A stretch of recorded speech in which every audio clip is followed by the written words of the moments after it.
All right. Well, thanks, y'all, for being here. I'm excited to be part of this race for Final Fantasy X-2. My name's Jerikandra, and I'll let Mel go next. Hi, I'm Mel. Hi, everyone. I'm Cease. And I'm Earinor. I'm gonna be commentating this race. Are you free already? Then I give you a countdown.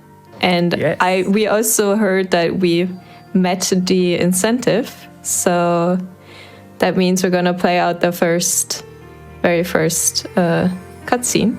So don't skip it, you all. Okay. Never. I will not. I'm putting my controller down. Hands off controller. Yeah. I'm so ready. All right. So if you're ready, 3, 2, 1, go. Let's go. Good luck, girls. Good luck. It's showtime, girls. It's showtime. Did I? Okay. You heard that too, right? Yes. That was me, sorry. Oh my gosh. I don't know if that came through. I don't think it went through. Okay. I hope not. Well, everybody's hyping up. We just got Take On Mead in the studio. It was actually very beautiful. I wish y'all could have heard it.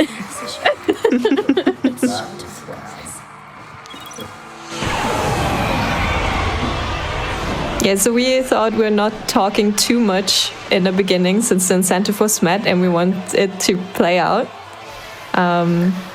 So we're gonna let the song play and then I'm going to start explaining a little bit about the run. Take it all in, guys. Take it all in.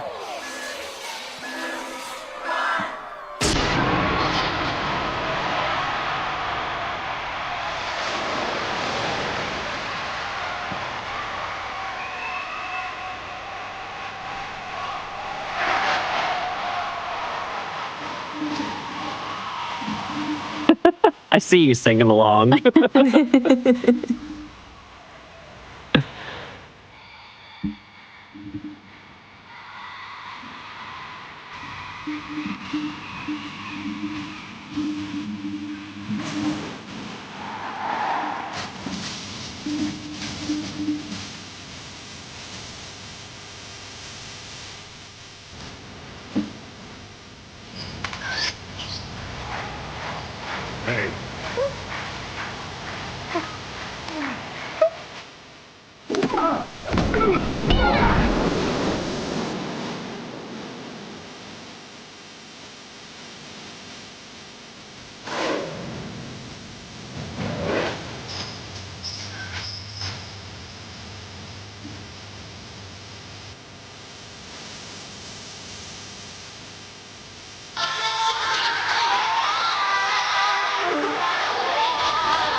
Woo!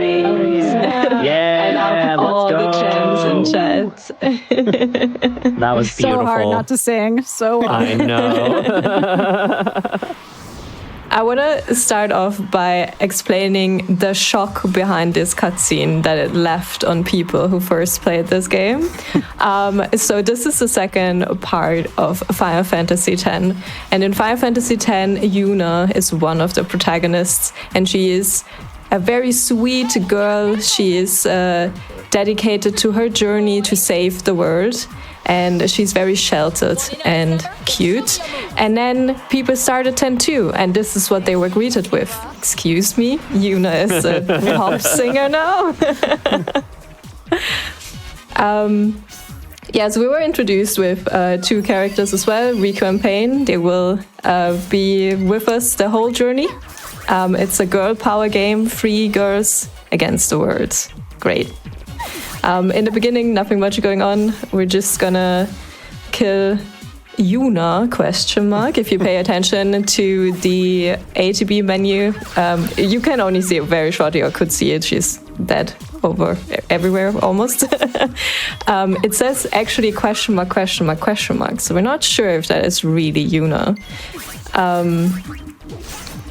And what we're also gonna do is next, we're gonna set up for a few things in the menu, go to A to B fast, because this is a speedrun, we want to be fast, and we're gonna change the sphere change to off.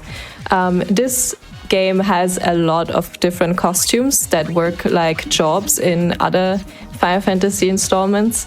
Whenever you switch your job in battle, it shows a little animation. We turn this to off, so because this is also slow, but we will see a few, because for the first time we switch, we will always see it. We also steal a grenade here for later. Quick? Yes, of course. We are already 64% of the way to getting that 1,000 words halftime show. Oh my God. gosh. Let's And go. Thank you so much. And on We that also note, just passed 130,000. 130,000. Nice. Wowie. I'm sure we're gonna be able to unlock this bonus game too. You have the whole run for this, people. It's a short one, but also not. Yeah, these are speedrunners. These are speedrunners. Don't look at the clock. These are speedrunners. I promise you. It's funny the sort of different perceptions of length with RPG speedruns. Yeah. This is among the shorter ones in the Final Fantasy series. Yeah, this is considered a short run for us.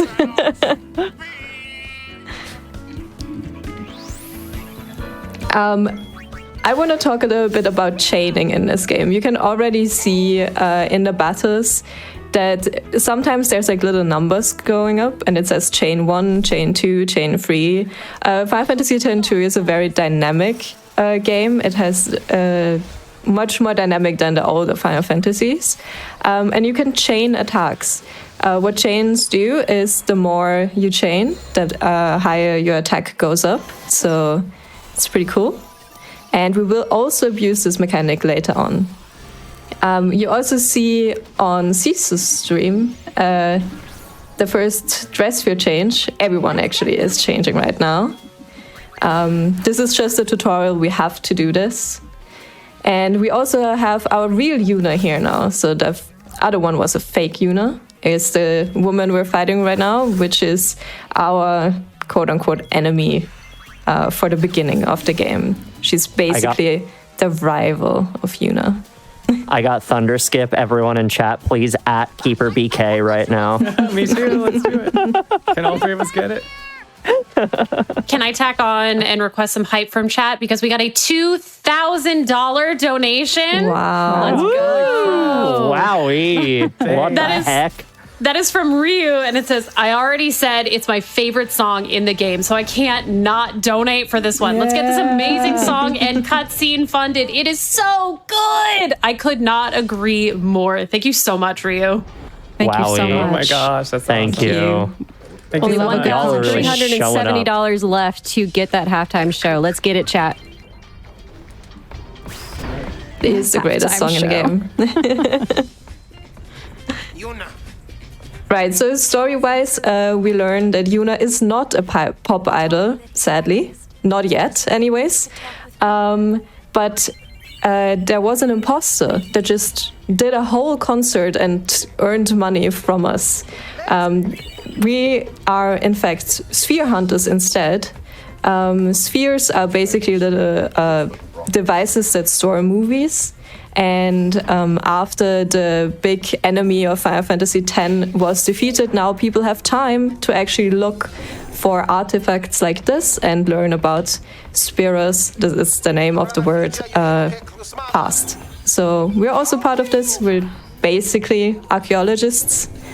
And that is our thing. If there are already any donations, you could read some now. Yeah, absolutely. We have $15 from BDLK Tulip. To the runners, may your code be zeros, your musicians be nice, and your anima be clean. Let's go. Thank you, Tulip. We also have $10 from Happy by 3 saying, this is amazing. The vibes are heavenly. I love FFX2 so much. This is like my Super Bowl. I am so excited. Same. Happy by 3. Thank you. We also have $25 from Andromeda. Fun fact, this intro song was a cut track from Carly Rae Jepsen's peak album, Emotion. Let's Don't even get me started. Incentive met and climb that mountain one-handed. Trans rights, less than 3. Whee! So this game has actually a lot of mechanics. We get a garment grid from Shinra at the very beginning. Garment grids are equipment piece where we can put on our different jobs. And they also have like little bonuses. For now, we use this Vanguard garment grid that just gives us more attack and defense. It just helps a little bit at the beginning. And we put on Thief and Warrior. Yuna is changed to a Thief now. Thief is the fastest class, and they will also learn First Strike. So later on, once we've got enough AP, we're gonna be up first no matter what in any battle. Pain is still on Warrior for a bit. She's going to change to Thief later on, and she is going to just do a little bit of damage and learn an ability called Sentinel for much, much later on. In story-wise, we got information that there is a sphere on this mountain. So we're gonna check this out and try to find it. Every now and then we steal a little bit from the enemies. We also picked up a chest here. This is so we can sell it later for a very, very, very important and very great item. I'll get to it when we buy it. It's the most important item. In any game ever. Yes. In any speedrun. Yeah. Real quick update, we are currently $4,500 away from unlocking Celeste. Oh, amazing. Nice. Oh, easy. We can do it. So easy. Let's get it met. Let's do it. And on the way, you can make sure that we hit that halftime show 1,000 words incentive, which has less than 1,300 remaining on that. So y'all, make it happen. I believe in you. Love you for it. As you can see with Logos attacks, it's a long guy in the middle, tall, I should say. He also can chain attacks, so not only can we do this, enemies can also do this. It's less of a problem for us usually. There are some instances where chain damage can be bad for us, but in essence, every tech that we can do, enemies can do too. Here we also steal again for a bit of money later, and otherwise just try to end this fight very quickly. And it's the same people from before, so they also want this sphere that's up here. As I said, LeBlanc is kind of our rival. And now we're starting a race against her up the mountain. She's getting I don't actually... Yeah, sorry. Go ahead, Earinor. I don't actually know if the timer is a real timer and what happens if it runs out. If you saw that fight and you thought to yourself, that was cool, I hope that they fight that same set of enemies like 5 more times. You're in luck, because we will. Whether we want to or not. There's another thing that comes into effect in 10.2. So when you start a fight, the starting positions are more or less random, and there are back attacks.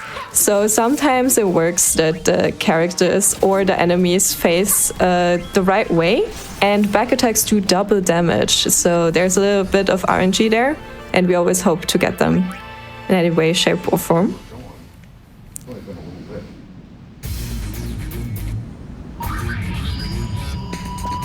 Do we have time for a couple donations? Yes, go ahead. All right, we have $10 from Honeybunny. That's EH on the end of both of those. What is everyone's favorite X-2 dress sphere? Mine is White Mage. Great work as always, Fatales and crew. Yeah, if y'all want to send us your favorites, also the runners' favorites, I'd love to hear those. Yeah. Riku, Berserker. Oh, yeah, that's a good one. I really like Riku's songstress. I'd say Yuna's gun mage, and I said I kind of want to cosplay it. Ooh, good That's one. nice. There's also Mascot. Mascot is Yeah. Yes. I got a preemptive, an ambush followed by a preemptive strike. Fascinating look. Fascinating. So there's random encounters on this part. There's from 0 to 3 usually. Usually you get like 1 or 2. But this is also a point where one of them can get ahead. Also, my favorite is Alchemist for the steampunk style. Nice.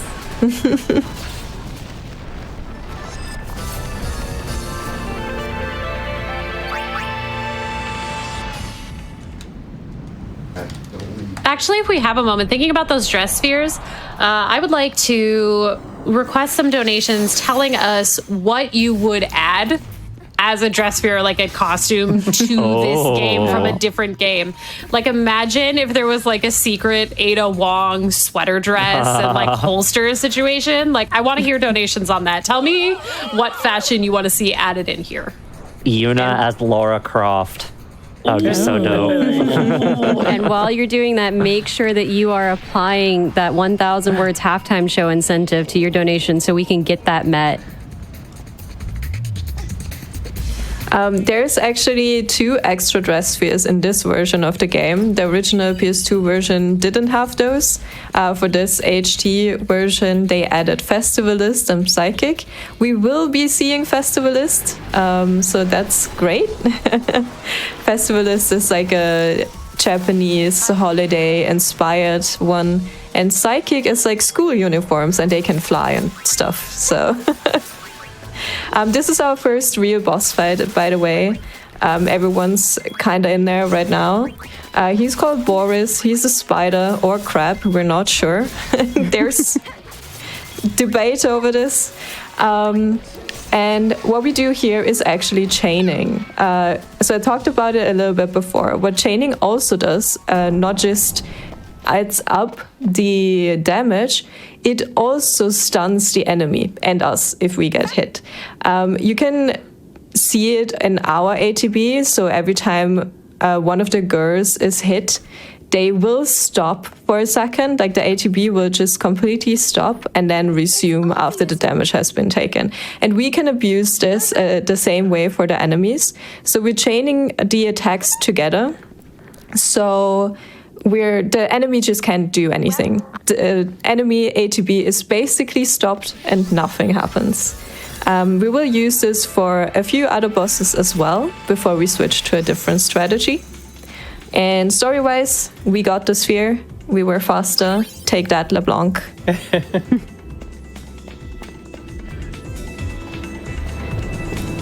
We also have like a different set of characters on the airship, our airship. Also Final Fantasy, where we get the airship at the very beginning. We already have it. One of them is Brother.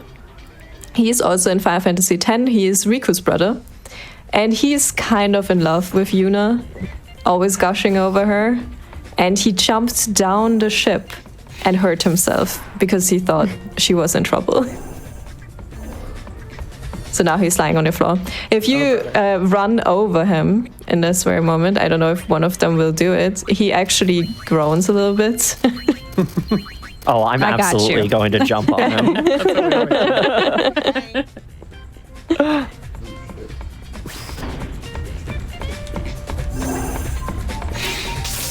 Don't forget about Barkeep, our most important character. My favorite character in the game. So Barkeep the Hypello is our barkeeper, and we can sell stuff with him. We can rest. Resting is not really doing anything in this game because most mission completes will fill up our HP and MP completely. But for 100% runs, this is important to get up the percentage and trigger a few things later on. We also watched the sphere that we found there on Gagaset, and it is junk, as Pen said. And you also saw the runners sell a few of their equipments. This is the money I was speaking about. We're now going to the Calmlands, which is not a hotspot. Hotspot means there's a main mission there, or something else important. It's not always a main mission. We don't have to do them every time. We're going to Calmlands instead. The Calmlands turned into a tourist attraction gambling hotspot. And there's some people selling really good things. So the thing is that we, instead of gambling our money, like buying credits and then gambling, we're just buying the credits we need. So we need 5,000 gil to buy 500 credits. And actually 4,000, we already have 100, sorry. And we're going to buy the Charm Banger. And the Charm Banger is the best equipment piece and should be at the start of every RPG run because it really should. It makes it so we will not have any more random encounters for the rest of the run. So everything we fight from now on will be a forced battle. We also go ahead, we're also going ahead and buy some wristbands from the shop. Those will just give us more attack. Yuna also gets the muscle belt. We will pick that up from a chest on the mountain. Gives her a little bit more attack and defense. And Riku will equip the Charm Bangle, so we don't have to worry about random encounters anymore. This is also the end of random encounter luck. But don't worry, we have a lot of RNG in this run. We are going to Sanakant next. Sanakant also turned into a tourist attraction. It was a very important place for Yuna in the first game, and now she's a little bit upset that there's so many people trampling around her memories of her lost lover and stuff like that. So she's a little bit upset while she runs through this place. I see Mel attempting Isaru skip, so didn't get it. It's a very hard skip. I never got it, ever. I even had to practice save and tried over and over again, and I never got it. Basically, what you can do is, if you talk to this person at the bottom, at the same time as you enter the cutscene with Isaru, you can move in the cutscene and basically already run to the end of the screen. But it's very, very hard. I think there's only a very small amount of runs on the leaderboard that actually have an Isaru skip in there. If there are any donations, you can read some now, I think. Of course. We have $25 from Claris Ciaron. Hi, Fatales. So hyped for X-2. I played endless hours as a little egg mode girl playing dress up and trying to get to the bottom of the 100 level dungeon. Donating for Celeste because trans rights, and also because I had the pleasure of working on it as a narrative consultant, working on Mr. Oshiro's diary and some cutscenes. That's awesome. Nice. That's really cool. Thanks to all who make this event possible in support of a great cause. We've got a mountain to climb, but together we can make it. And make it we are. We are less than 4,400 away from unlocking that bonus game. Keep it coming, y'all. Thank you. Climbing is something that Celeste and 10-2 have in common, actually. There's a lot of climbing in this game. I didn't see anyone get a torpedo jump. Yeah. Oh, no, not this time. So there's actually, in order to climb in this game, you have to hold circle. Sometimes Yuna will grab the ledge and then fly off in the air for some reason. It's very random. And it mostly puts you back down where you started. So it's very annoying in the speedrun.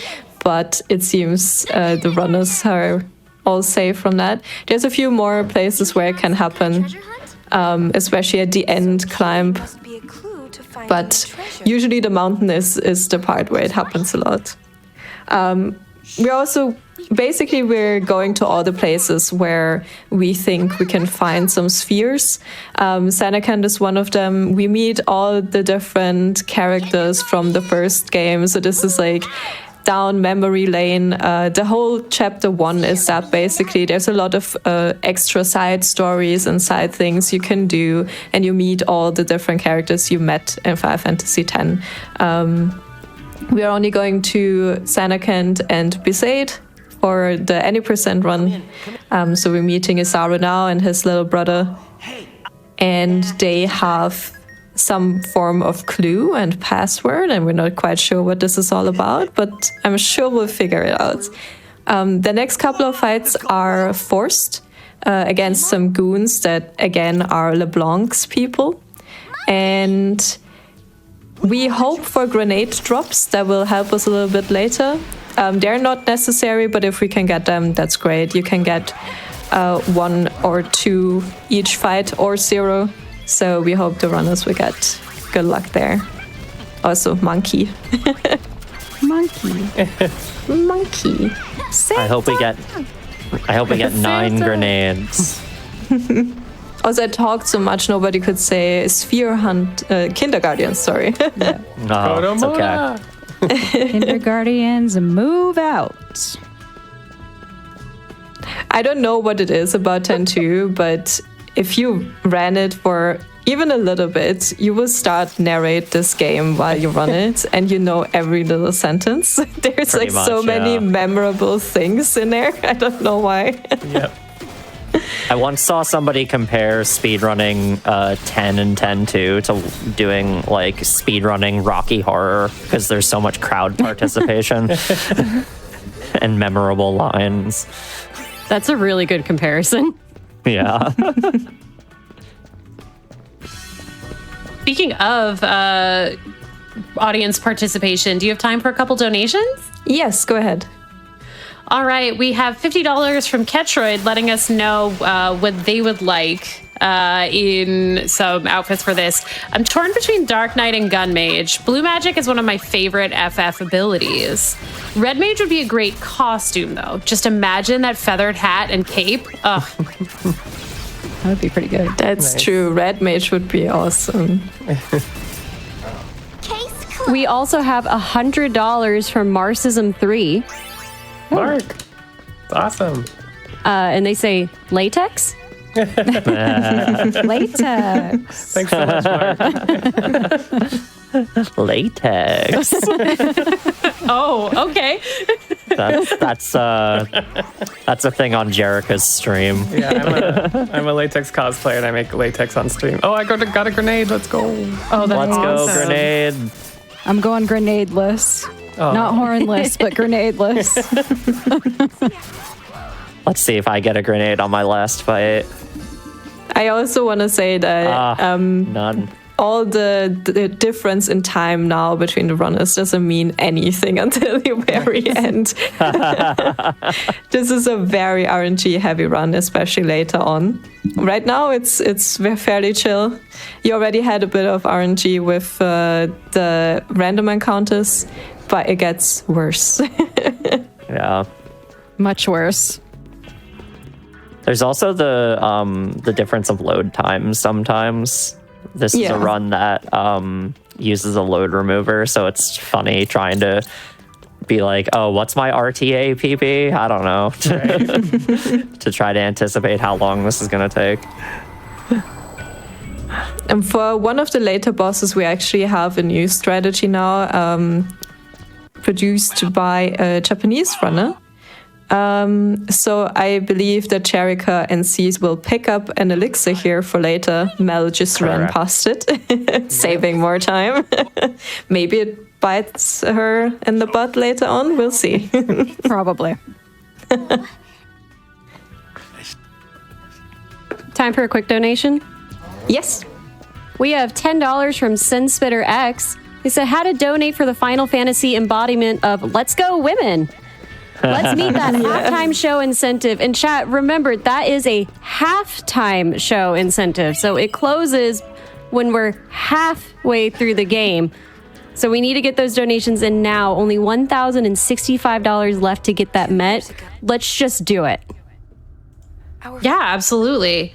And we have some more love coming in for our incredible runners. $25 from Lupin.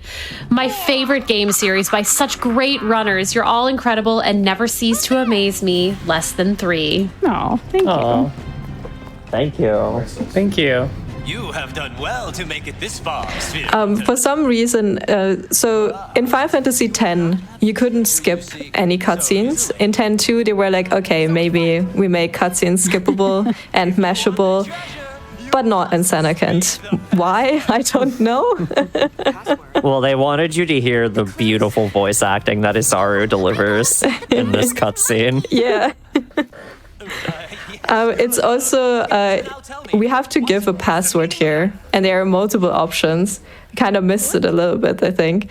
But we're all trying to go for try to marry a Hypello is the meaning of life. And Isaru is very wrong when he says this is not the right answer. Is very much the meaning of life. Exactly. Correct. If you're going for world records, you're usually just picking the first option, which is bringing the calm. But it doesn't matter. We want the wrong options anyway, because the right option is slow. Up next is also another boss fight. We will see again how chaining works. This will be a longer chain this time. And hopefully the runners can keep the chain up till the end and stun lock the enemy. So this is a fairly long fight, but the enemy will ideally not do anything at all. Maybe get a sneak attack in at the very beginning. Apparently so. We done here? The sphere. So Mel is currently entering the fight, and we see how the chaining goes. It's also interesting that the chaining kind of gets harder the further you are into the run. And I like that it's a nice raise in skill. So at the very beginning, the spider crab boss we saw, it's very easy to chain. It's there's nothing much to it. And then it gets progressively a little bit more tight timing-wise. Every runner also usually have their own way of determining when they have to send the next girl. Some will do it by sound, some will do it when the chain text disappears, some look at A to B or a combination of these. So everyone has their own little thing. It's all feeling. Really quick, less than $800 to go for that halftime show. Let's go. Yeah. We also another passed $131,000, meaning that there's only $4,000 left to get Celeste. What? It's only half a sphere. Worst case, we have to run slower, so there's more time. Can't hurt to take it with us. Or just, Sisters goes horribly. I was going to say, Sisters can help with that. Yeah. Better meet it before that, then Sisters can chill. I don't know. I had 2 really normal and easy anima fights while I was practicing before we started, so we all know what that means when I get there for real. I'm gonna die 5 times. Oh yeah, but don't worry. Maddie said he was playing this morning all morning, so he'd get all the bad RNG out for us. Thank you, Maddie. What an angel. This must Shout out Matty Ice, the most This is the first disgruntled time I've 10-2 runner. We're all disgruntled, I think. So 10-2 speedrunning is kind of a love-hate relationship, I think. Oh, for sure. Since there's so much RNG, like, we all love this game way too much. We're all a little bit obsessed with it. But at the same time, the game doesn't like us, I think. Yeah. No mercy from this game.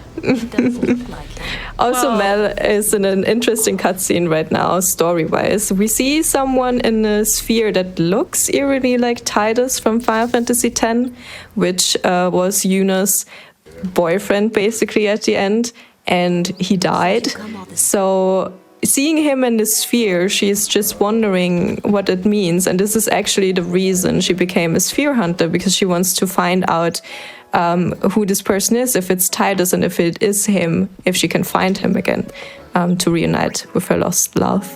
Beside is also Oh, sorry. I was just going to give a shout out to Lulu's braid there. Yes. yeah. Does everyone else have shout outs. upright Lulu hair? Sorry, Earinor.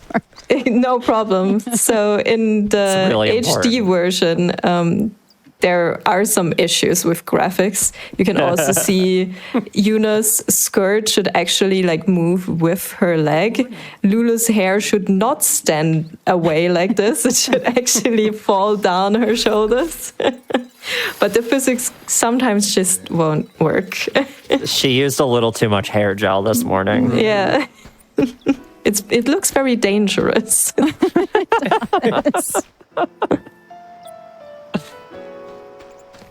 Yeah, Besaid is also Yuna's hometown, and she kind of snuck away. There is actually a little movie that is set between Final Fantasy X and X-2 that explains a little bit why Yuna is now on this ship with Riku and Pain and searches for spheres. Also, next up, you see Mel currently already searching for the numbers. Lulu told us that Walker left and it hadn't returned yet, and so the girls agreed to check out where he is and check on him. And for that, they need to go into a cave, and the cave is locked with a 4-digit number. We only get 3 digits because the 4th digit is very far away, and we're just gonna guess the last one. This is another RNG heavy bit where you can get anywhere between 1st and 10th try, and it can cost you up to 1.5 minutes if you're very unlucky. So Mel is currently 11th try. 11th try is really bad. It happens. Sometimes I'm trying to be smart with the numbers and be like, surely this is just a 5. That would just make sense. And then I forget which numbers I already tried. That's the worst. I had that happen the other day and I reset the run. So Mel currently trying to get in. If there are any donations, maybe now is a good time. Of course. Well, I know you were saying that maybe this game doesn't always necessarily love you back, but the love for the game itself is shared with some of our wonderful donors. So $25 from Jump Lust, simply saying, I love this game. You know what? I love you, Jump Lust. And then we also have an incredibly kind and generous $250 anonymous donation. They did not leave a comment, but we are so thankful for your support. By the way, we are less than 800 away from that halftime show. Keep it coming. You're seeing how well these gamers are gaming right now. And remember, that's a halftime show. So we want to make it happen ASAP. And your donations count as a 2 for right now because it will also go towards unlocking our milestone Celeste one-handed run. Woo. So Mel is currently fighting the next boss. This boss cannot be chained. This is also the reason why we go to Sanican first. Sanican is actually a harder area with higher level bosses and enemies, but we can chain the boss, so it's a fairly easy thing. This boss just does whatever he wants, so we want to get some more levels first, but then basically just attack and wait. So this is a really easy fight. It was 5. You also see Yuna's skirt clip up. Physics broken again. Multifunctional skirt. Suddenly, it's a mini skirt. Yeah.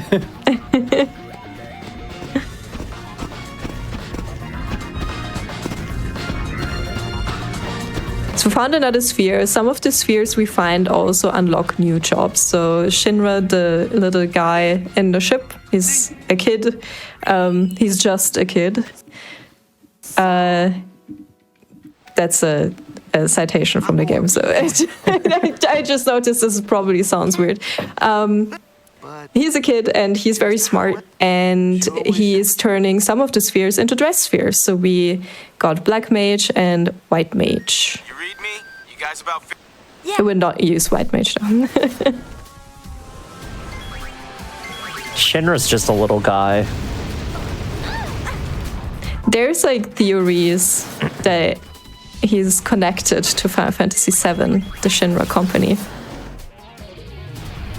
Oh, I just want to tell everybody we have now only $540 remaining towards that halftime show. So we, in fact, have almost half the amount of words in donations. If I can do math, and I'm pretty sure I can. As I'm talking, it went to 535. So y'all are Mavis Beacon teaches typing away on those words right now. Thank you so much. Woohoo!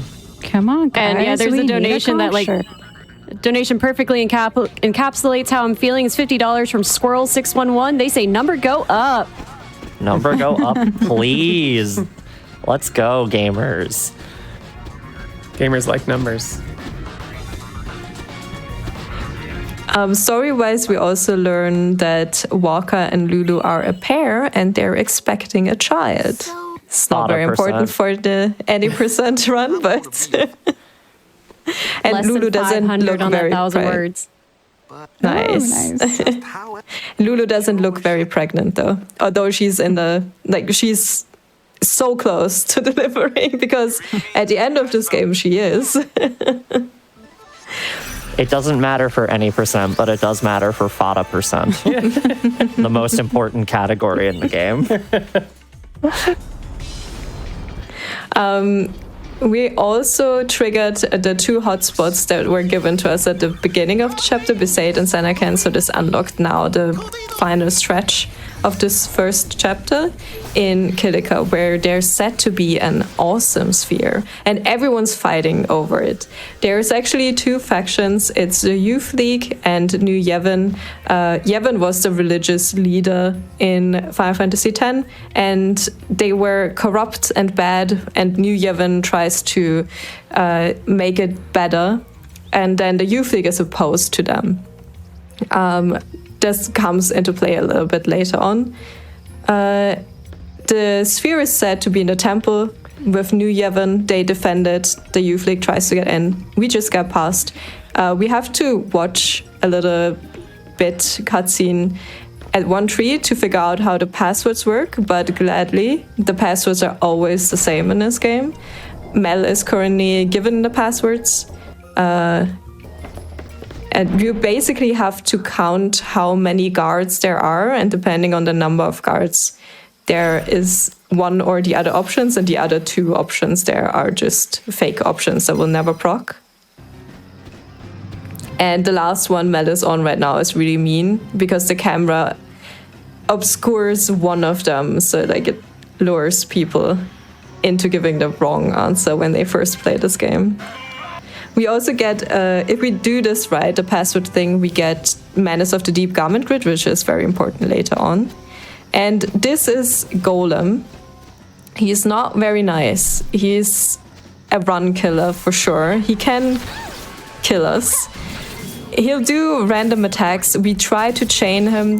The chaining is very tight on any attack that is not a normal attack. As soon as he decides to do a normal attack, we'll be fine. So we're just hoping that he does that. For Mel, it looks good right now. He's trying to do a normal attack. Like nope. He does a punch. Don't like to see this. Yeah. Oh, that's bad. So you can quickly go into a cycle of trying to revive and survive. You have to kind of hope that Riku dodges a few attacks. She has the highest luck stat, so she has the best chances of doing that. Or hope that he targets Yuna for a bit. She has, like, they usually can survive 2 attacks. Sometimes he can also turn, so you can get in some back attacks, which makes this fight a little bit easier. We just have to hope that Mel doesn't run out of Phoenix Downs. C's also in the fight, Jerika also in the fight. I think I got lucky. I got an attack. Yep.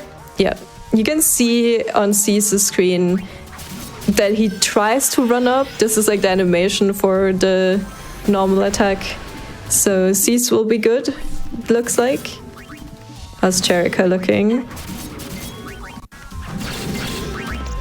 Can't tell what he's trying to do. Yeah, he just did an attack right off, so I should be good. I don't know how I survived that. Nice job, Mel. Yeah, GG. good save. So the good thing about the PC version of this game is that there are autosaves almost everywhere, except in the important bits. So even if the runners die, we will be able to just load an autosave and try again. So it's not too bad, but obviously we don't want to die. Jerika also did her first try, so everyone did her first try, nobody died. Good. Always good. Yay. Especially on the marathon. Yeah. I got have any haymakered donations? twice. Yes, we have $50 from NZP. They say YERP FTW. Is that? Is that supposed to be YRP FTW? YERP FTW. YERP. No, I like Yerp. Yerp is it now. Yerp is it. We're going with that. We also only have $3,500 left to get that Celeste one-handed bonus run. And we've just got like a little sneaky tease from the games committee. Jaypeg? Yeah, all right. So here's the deal. Y'all, you may have heard that Sawayoshi is incredible at Celeste, and Sawa may be cooking up some really cool things in addition to that run being really, really cool, but we're going to have to unlock the bonus game to find out what that is. And so, y'all, we do have about 3,500 to go, but I know you can do it. And Eggpoint is manifesting right out there with you, donating $50 and saying, so excited for Celeste later. Trans rights. Woohoo. So, C's got the green screen. The green screen. Let's go. oh no. So sometimes there is a patch for Final Fantasy X-2 that will help with green screens. If you don't have this applied, the RAM is capped and sometimes it cannot load these pre-rendered cutscenes and you just get a green screen instead. Also, this cutscene on PC is actually skippable, but we're not gonna skip this. Not all FMVs are skippable. The runners are currently setting up a skip for the next FMV we would have to watch, which is much longer. At the end of the cutscene, they will just trigger the cutscene skip prompt to go up, but not press it, and then it'll end. And we will keep that prompt and drag it into the next cutscene, basically. And we will skip that one instead of this because it's longer than the one we just watched. We also just watched the sphere we actually got from Kilika, and it's scary. They don't like it. Also, musicians minigame. We have to push these three little people into the elevator because they cannot use their feet on their own. It's very tricky. It has specific setups. All setups are a little bit different usually. You can try and save it. Hopefully nobody has to reset it. And if you're doing a Japanese run, you're also gonna push the little guy at the back. I don't know if you can if you've seen him, he's called Tobly. We will meet him again. You also have to push him in, and he keeps walking during the push. It's not fun. Matt did a fast job of this. See, he's currently having a little bit of trouble getting the last one in. Little tiny bit of trouble. Don't worry though. We're in there. We're gonna be fine. All right, fine. I'll reset it. It's kind of weird because they're purposefully made so they don't fit. You kind of have to push two of them in at the same time and then have room for the other one on the other side. Now, chat, what you're seeing on Mel's screen is not the halftime show that we're trying to meet. Right. The promise is going to be a whole lot better than that. And we only have $305 left until we get that met. Oh my gosh. Let's go. Let's go. Let's go. Let's go. I believe in you. Come on, gamers. Easy. I'm actually really glad we skipped that cutscene because it's a little dark. Oh yeah. So the cutscene we actually skipped, Yuna has a dream, and she has a few more dreams during this where she dreams of herself and Titus. Oh yes, he's got it. We don't need to talk about it. It's fine. First try. Where she dreams of this like Bevel underground. It's very spooky, and at the end both of them get shot. And it's very scary, and she wakes up in sweats. And yeah, she doesn't know yet what to make of this, and we don't either. Also, our leader, a brother, is saying he doesn't want this sphere we found. It's scary. It shows this big giant weapon and a person that looks like Titus, but something is off. And he doesn't want to keep it. So we can give it to one of the two factions. We're going to choose Bevel with New Yevon, because later on that will save us from some mandatory fights. If we gave it to the other one, they will stop us trying to get in. And we just don't want that. We just want to run through. And why we give away the sphere, LeBlanc, our rival, nemesis, whatever you want to call her, steals another sphere of ours. It was the half sphere we found on the mountain that was actually broken. And why would she do that? Also, Mel is picking up a few extra items, some extra Phoenix Downs, probably because she had to use a few on the Golem fight. After that fight. But honestly, in a marathon, it's just safer to pick them up. Yeah. There can some things be going wrong. And also some remedies, because some bosses in the near future have some nasty attacks we want to be prepared for. You know what it seems like we are prepared for, actually? We're getting real close. The concert? Yeah, there is only 205 remaining towards that halftime show, that 1,000 words halftime show. Only $205 stand between us and making that happen. Y'all are doing fantastic. Keep it up. I got so excited about getting so close that my game crashed. Oh no! Let's go! Already? Let's go! First crash! Is that the first crash of the night? Yeah. I think that's the first one, yeah. All right, where's the crash counter? I got it written down. While that was happening, we only have $5 remaining on that halftime show. Somebody looked at your game crashed. Who's it gonna be that gets that met for us? Come on, people! A $5 concert—that's pretty cheap. Yeah. You can afford it. I don't want to say crash again, but maybe if somebody just wants to donate $5 in honor of the crash, that would be great. It was a funny moment too, because the picture you lay behind was actually in the same scene where he crashed. So I was like, oh, it was meant to be. This looks right though. So our goal now is to get our sphere back. And in order to do so, we want to sneak into our rival's palace the place, whatever. Chateau. Yeah. And for that, we want to steal some uniforms from her goons. And we're going to gag us at first because we just know. There was no indication, but we're speedrunners, we know this. And there's a hot spring at the top, and we're going to try and get one of the uniforms there. Next up is the last boss we're going to chain, and then we switch over to new strategy.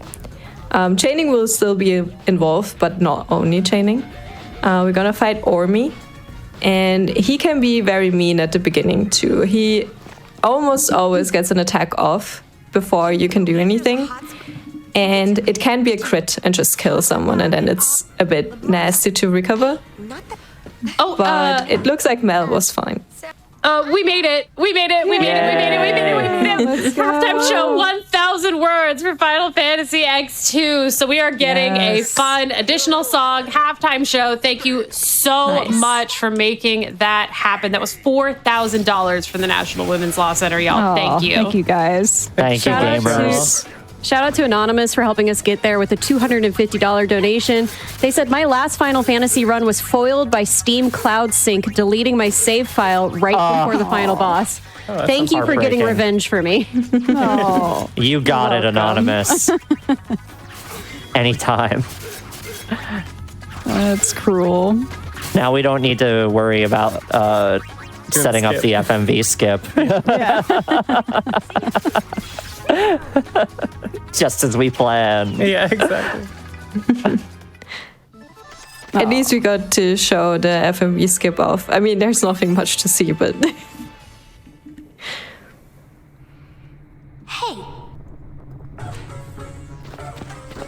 Hey, Yeah, something I love about...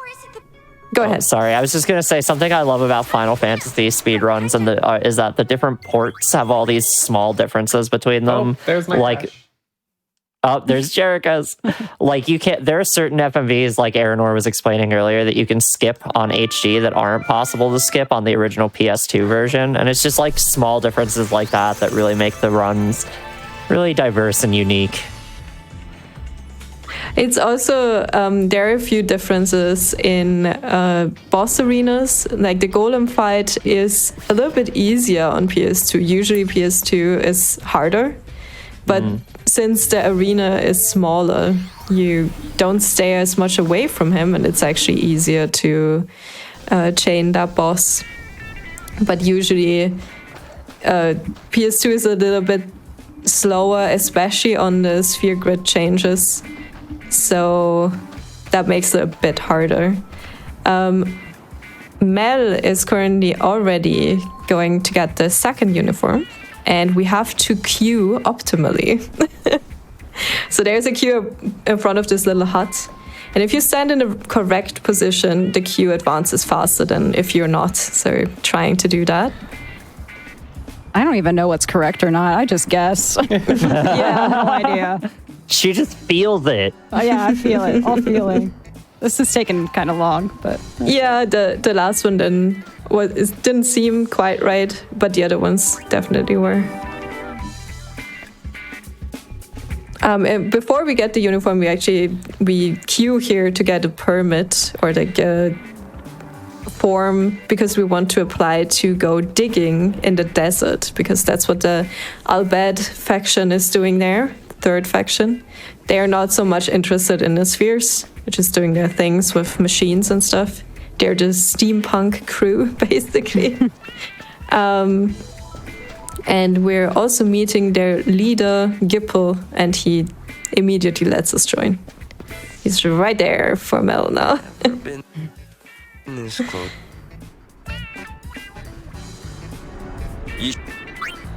Also, the other two are finishing up the fight on Gargaset. Mel also did a huge menu. I kind of missed that a little bit. Oh, I do it in this next screen, so you didn't miss it. Oh, you're... Okay. Mel does it a little bit later than I am used to. You didn't miss a single thing. I just like the music here. That's the only reason why I do it here. That's the same reason I do it there. Oh. So, this is kind of a huge menu. Maybe you remember the garment grid we got from guessing the passwords right. It's called Menace of the Deep. The garment grids actually are pretty cool. You saw it for a short time. They're like these little colored circles, and they give different buffs. Sometimes also a combination of them gives different buffs. In this case, if we change our dress sphere, a whole circle in there, so all 3 dress spheres, we get access to a very strong spell, which is Waterga. So there's 3 tiers of every spell: Water, Watera, and Waterga. So Waterga is the strongest one. We're very low on level, but we have a really strong spell now, and we're gonna abuse this. We will also be using weight tricking. This is the thing in many Final Fantasy games. For now, we always used active ATB, which means the ATB keeps going even if you're in a menu, in a battle menu, and do things.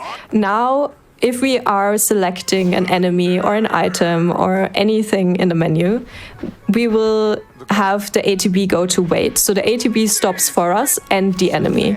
And what that makes us do is we can skip the animation of Pain casting her spell.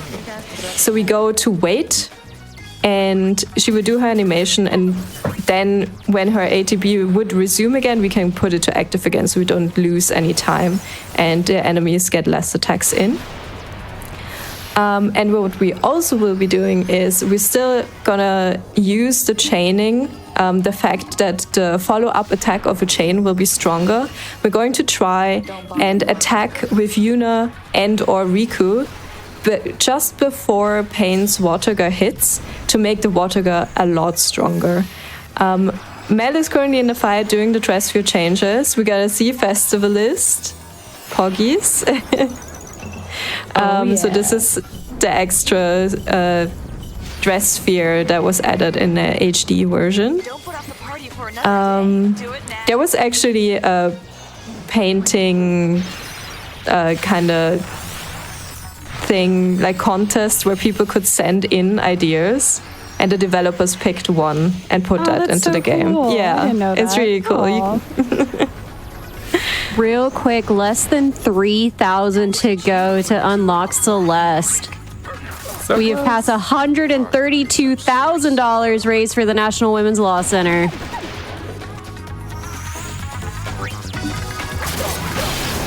Right, so you can see now that Mel is trying to attack right before Pain casts her spell, and that should make her spell a lot stronger. There you saw that it said chain 2 with the Waterga spell, and that makes this fight really quick. It's already done. Jerikandra and Cease are also currently running into this fight. So that's where it was.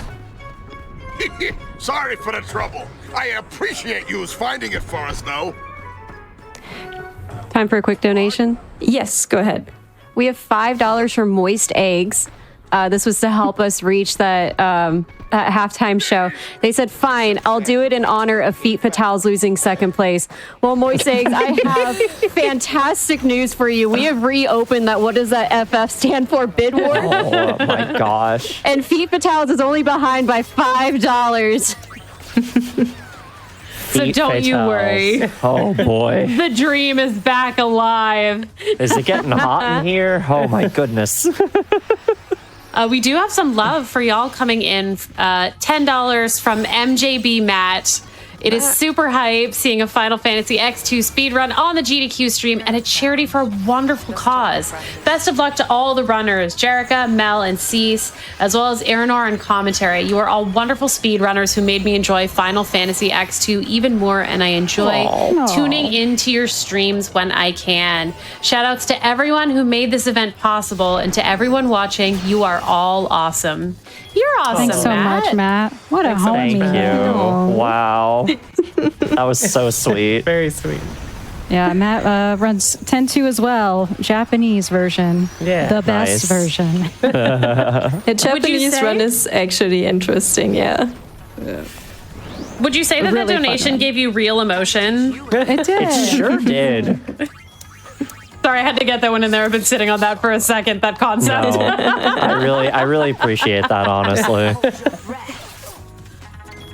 But yeah, the Japanese run is actually pretty interesting because you get different items. Like they move the items you can get for certain things you do.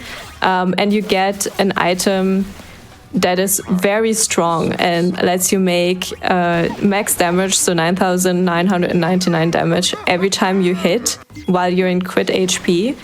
And it's not debuffed in the Japanese version, because in the English version you also get berserked, which means you cannot control your character's actions.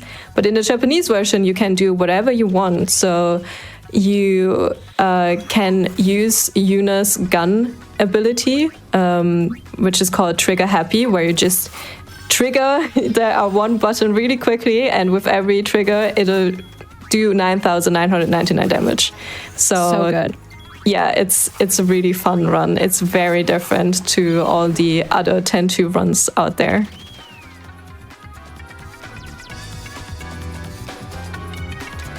Do we have time for a couple donations? Yes. All right. We do have some lovely support coming in. We have $50 from Maxima saying, this was my first FF event as part of the community proper, and I've had such an incredible time. Everyone here is so sweet and wholesome and kind. I feel so welcome here. So excited to see that halftime show. Now let's keep going and hit that Celeste bonus game. Trans rights, wrongs, and lefts. And bravo, lesbians. Less than 3. We have less than 3,000 to go on that bonus game, y'all. So smooth. Keep it coming. I was keep also that love about to coming. compliment that. We also have $25 from Katie Kit. I love this game. Seeing the transformation of Yuna from 10 to 10-2, seeing her live more free. Good luck, runners. Thank you for showing this game off. Summoner's heart up too. Agreed. And I want to say that there is a donation here, $50 from Char Magala. And I do see that Monster Hunter reference in there. Let's get a frenzy in the donations for Celeste. Can we make that happen, y'all? Start digging. Some strange stuff's been watching. Jerika had the trouble in the fight. Got unlucky. Pain is basically a glass cannon right now, and it gets worse and worse because we're so underleveled. Right now our level is still okay, but she has not a lot of HP, so if the enemies target her specifically, it's not good. Yeah, Pain's a squishy lady. Yeah. Yeah, she is. Also, Mel is coming up to the massage minigame, the infamous massage minigame. Turn up your volume as loud as you can, please. Yeah, if you're in public, take off your headphones and, crank that volume on your laptop speaker. Get your grandma and grandpas in the room. Yep. So Mel successfully infiltrated the chateau and now got tasked with making LeBlanc unwind by massaging her. Not there. We actually want to win this minigame. You're good. It's basically a tiny version of Minesweeper. So the colors tell you how close the red heart is. And you want to get 32 points in 15 rounds. And you can also see how many points each heart gives. Mel had a really good start. So now she can just stay on yellow. And yellow is just the fastest, as LeBlanc has the fastest lines on yellow.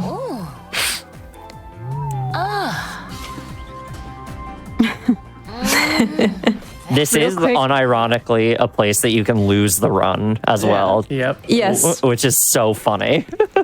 I did. Like the second to last run I did, it just gave me only blue hearts. Oh And my I had god. no chance.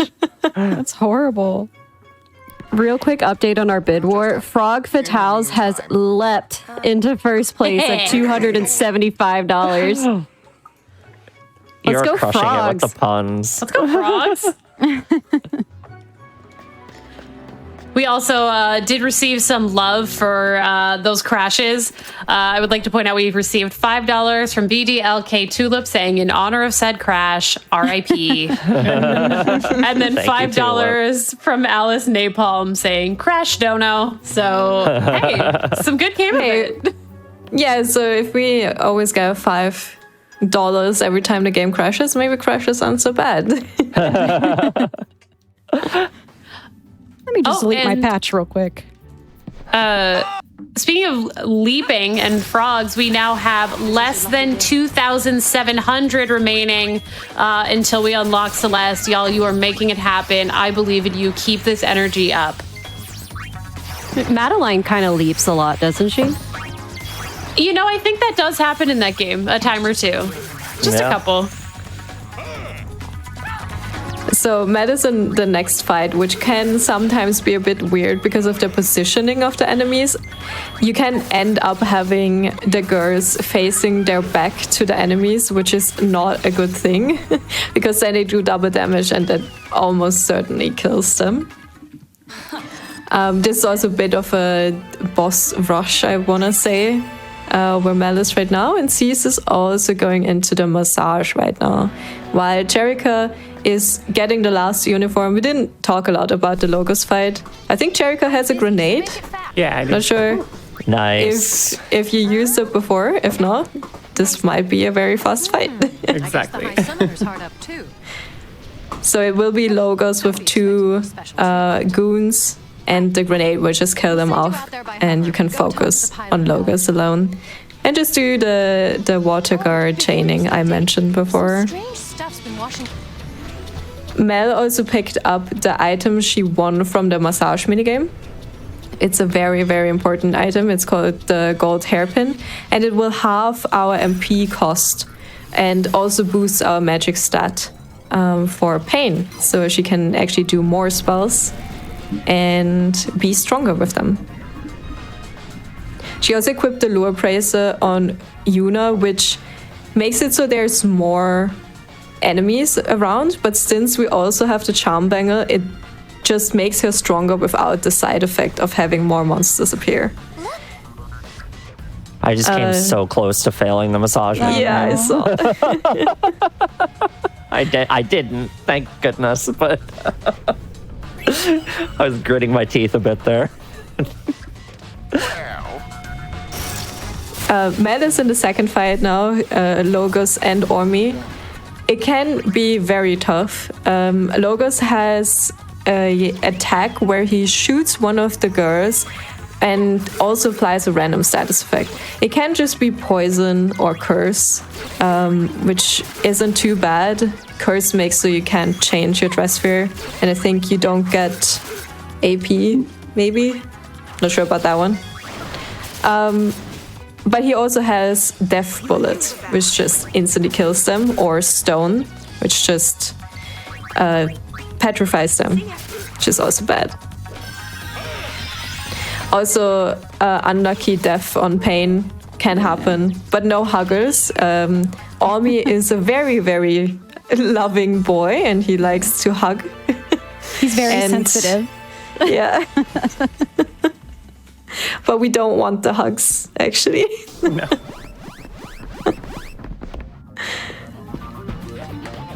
Less than 2,500 to go for that Celeste one-handed run.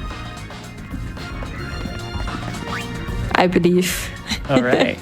And remember, Oh, chat, it'll the happen. sooner we get that met, the sooner we can cook and let Sawayoshi cook.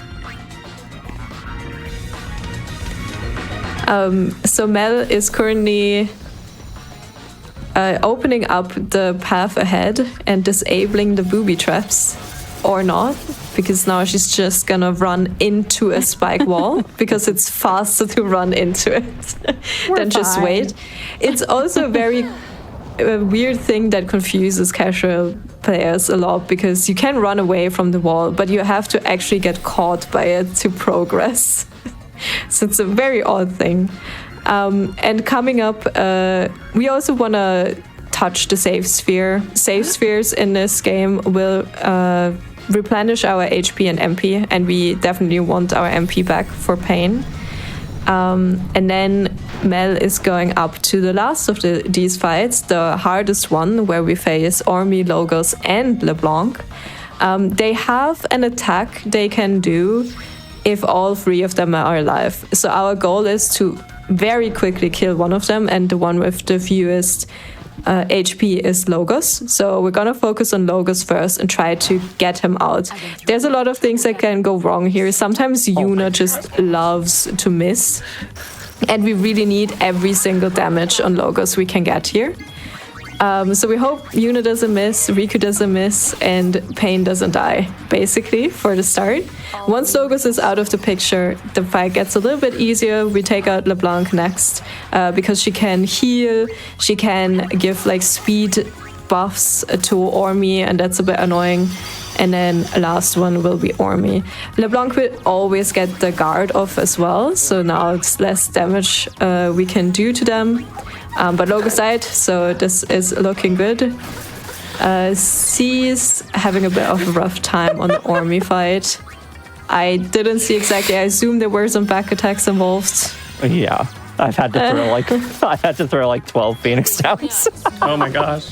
But it's only the Dr. Goon left, so I believe. Even get a back attack with Yuna. Yeah. RNG is so nice. Speedrunning RPGs is awesome.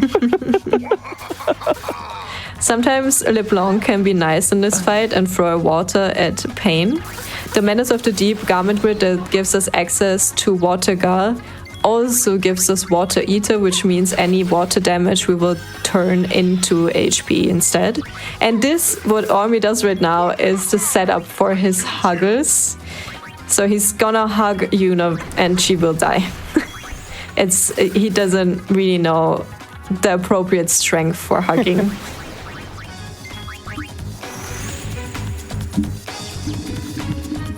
Are there any donations, maybe? Yes. So we have $5 from Anonymous. They say, thanks to Fast and Fabulous for casting this in France as well. And y'all, Fast and Fabulous has reached 3rd place in our What Does FF Stand For bid war.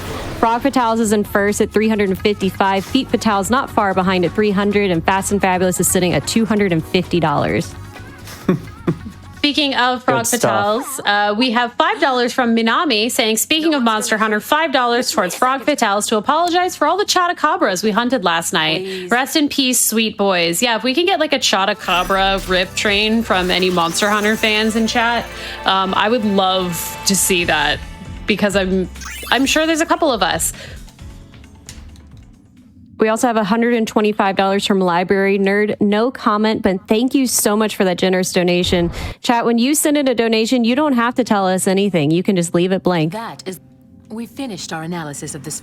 We also have $25 from Kate Latte saying, Madeline crouches repeatedly, especially with the strawberry jam music.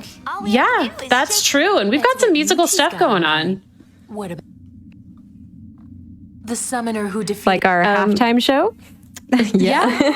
I was just gonna say, like, we've got that music, we've had music, we have more to come, and I don't know about you, but I'm enjoying some of the bangers in like the fight music in this game right now. Like, oh my god, I'm really vibing. Yes. This game has fantastic music.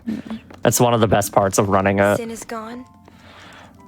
The eternal calm.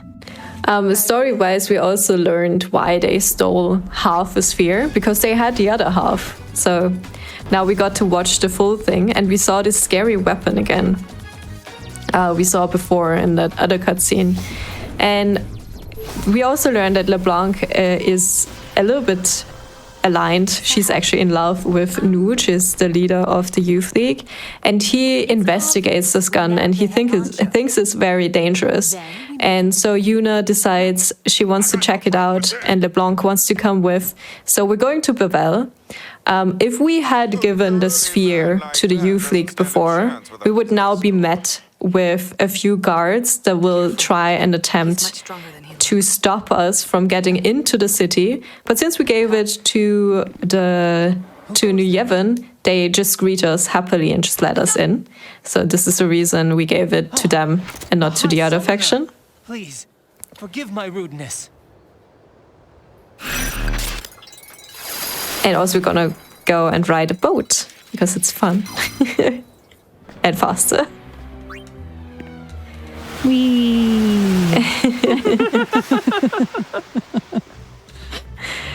So Bevel has a few puzzles, starting right at the beginning, where we have to step on some platforms and stuff like that, and we want to get some items from there too.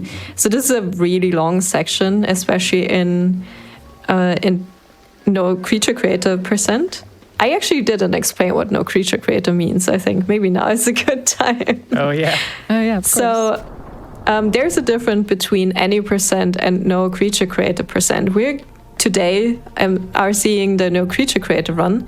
In the HD version, they added the creature creator, which lets you capture monsters and then exchange the party members, Rico and Pain, with monsters that will fight for you.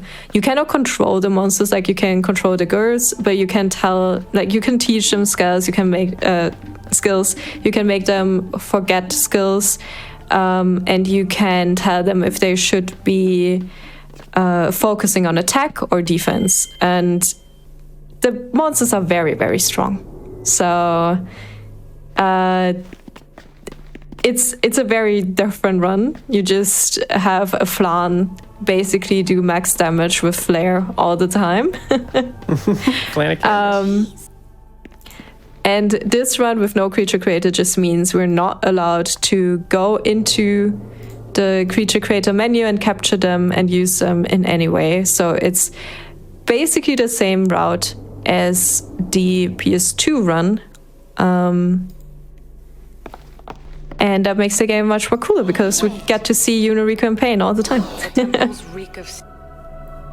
CCC also had a bit bad luck on the Army Logos LeBlanc fight. Some enemies have some weird mechanic where even if you kill them, they will still do their attack, which is very mean, and then just die afterwards. So, especially in this fight, it can happen that you actually manage to kill Logos, but then they do their special freeway attack anyway.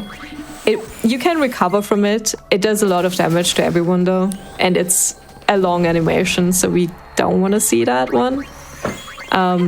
There's a few bosses that do that just have an action, although they are actually already dead. And Mel is currently making her way through Bevel. There's just some forced encounters here.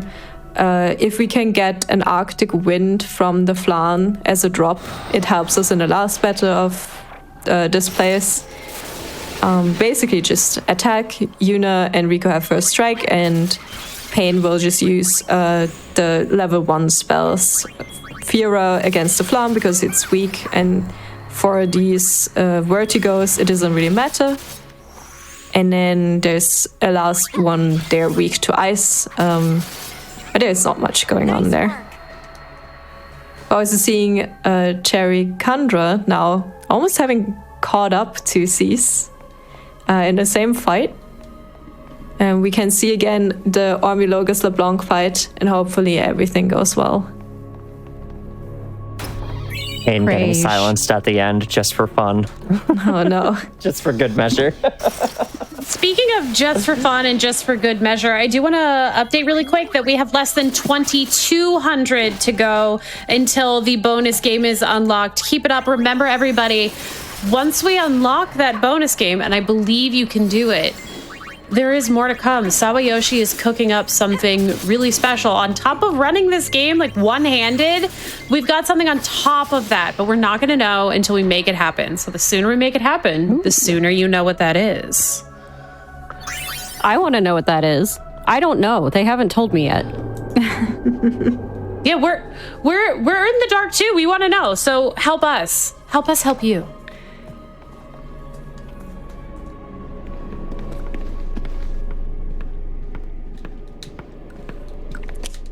Matt is now going into the second part of the Bevel thing.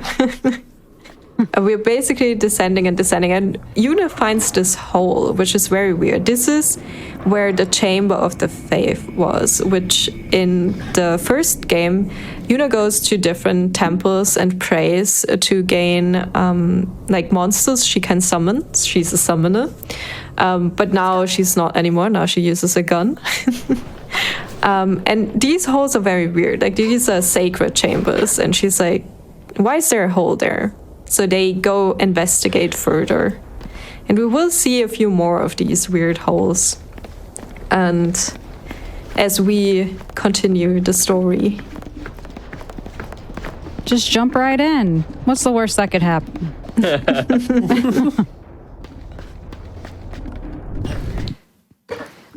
Even though Bevel let us just in, now there's some security we have to get past.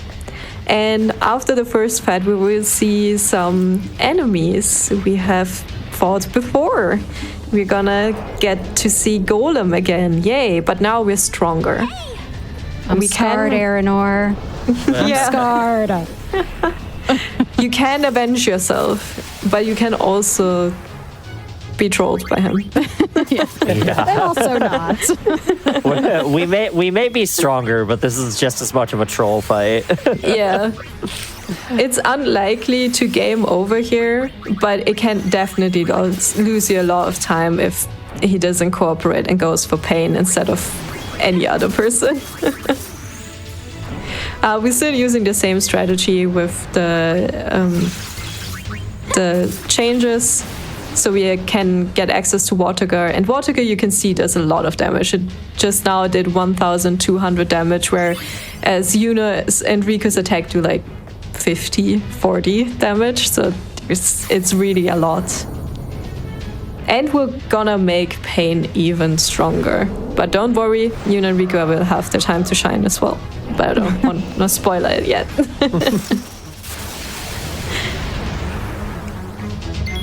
Jesus is currently doing the first puzzle. It's just standing on things, changing directions of elevators.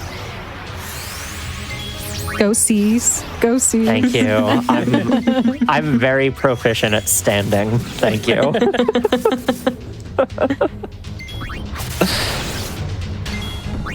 Yeah, so for the Golem fights, we just hope he doesn't go for Pain. And we again do normal attacks with Yuna and Riku and Watergar with Pain. We have two Golem fights. We also have access to White Mage. I actually lied when I said we won't use it. We won't use it in battle, but we can use it to heal up our party real quick. You can see Mel doing it now. Also, this game has a mechanic for spells where you can choose if you want to target one enemy or multiple enemies. So that's how she just healed everyone at the same time. Yeah. Coming up after the second Golem fight is another boss. He is called Precepts Guard. He can't do much. It's like I'm mostly scared of the Golem more than the Precepts Guard. It can cast Death, which is mainly annoying because it costs more time. He can also cast Slow. If it's on Pain, it's a little bit annoying. But he cannot. He has like one physical attack you never see. He almost never uses it. And otherwise, he has gravity spells, and gravity spells in Final Fantasy will do, they will quarter your HP, so it will not kill you. So we actually don't even have to heal before it. It's a very chill boss. Mel is also doing the old Animus threat, so she will just go ahead and kill it. Whereas Cease and Jerikandra will have to steal something and hopefully get it. I think there is a chance to not get it immediately, but there's a lot of chances. It has enough HP to fail a few steals and just try again. Am I cold? So this is a Precepts Guard. Same strategy as always. And we hope no slow on Pain and no death on anyone. That's our wish for this. speaking of killing it, do you mind if we share some love for some of our donors? Go ahead. All right. Well, there are some donations coming in that we would like to thank, even without comments. We have $10 from Anonymous with no comment. At your service. We have $50 from Anonymous with no comment. We have $100 from Anonymous with no comment. We have $25 from Anonymous with no comment. We also have $251 from Anonymous with no comment. And we have $15 from Anonymous with no comment. $5 from Anonymous with no comment. And $100 from no comment with the comment anonymous. Yeah, that's it. That's a lot of anonymouses. Thank you. Yeah. Thank you so much for those donations. You don't need to put in a name or a message for your donation to count towards our milestone for unlocking Celeste. Every donation that you send in right now is going straight towards that. Thank you, everybody. If you have some more, you can keep reading them. Sure, we have $5 from Menace Mans. Trans rights. Yay, women. Yay, women. Yay. I agree. We also have $20 from Jose Manu that says, this donation supports the National Women's Law Center and thanks Frost Fatales and Games Done Quick for their work. Thank you. Thank you. Let's go. There's also $25 from Medusa. I feel like I'm missing a lot to the plot. How does massaging the lady help Riku save Yuna from Kingdom Hearts? And we have $10. You're going to have to read the Ultimania for that. We have $10 from Suraj saying, here's some cash for one-handed mountain climbing. Trans rights. Woo! We are sitting at $2,137 away from unlocking that bonus game. This is definitely one that y'all want to see, and we want to get that met as soon as possible so we can know what secrets that they have that they're keeping from us. Yes, please help us spill the tea. We want to know. So what we do now, we have a lot of puzzles coming up and we have a lot of important items to pick up. Mel already picked up a garment grid called Down Frodder. What it allows us to do is, if we do a full switch similar to Payne's garment grid, it'll give us double HP. And this is important for a later strategy. I still don't want to spoil it. And and the next puzzle Mel is at, there's like this turning prison thing. And there's two items there. We just care about one in this run, which is the ring. Also, we have some time to get the chest over there. You saw Mel pick it up. There's just some extra Phoenix Downs in there. It doesn't cost anything to pick it up because we have to wait for a specific point in this spinning thing. And we will now move along it to get to a specific point and get the ring. And the ring is the most important item in this run, I think.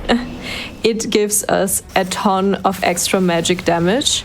It gives us magic cast speed, and it also poisons pain.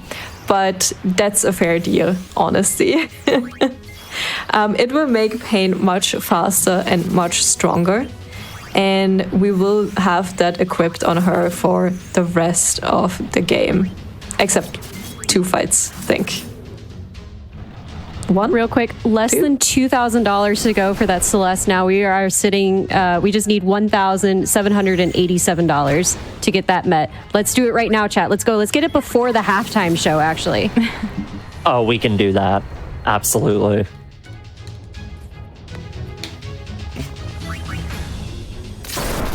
Yeah, what if we could make that halftime show a celebration of getting Celeste? You know, kind of like that'll be that like our party awesome. time. You know, I'm just spitballing here. Just imagine it's a dance party for Celeste. You can make that happen.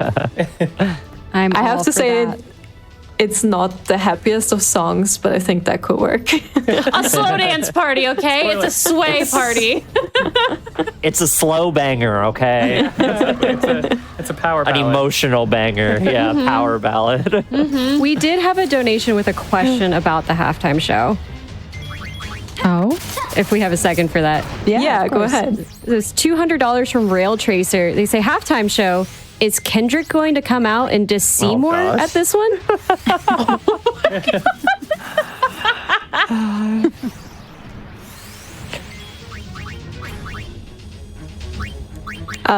So Mel just passed the puzzle, and now there's another puzzle.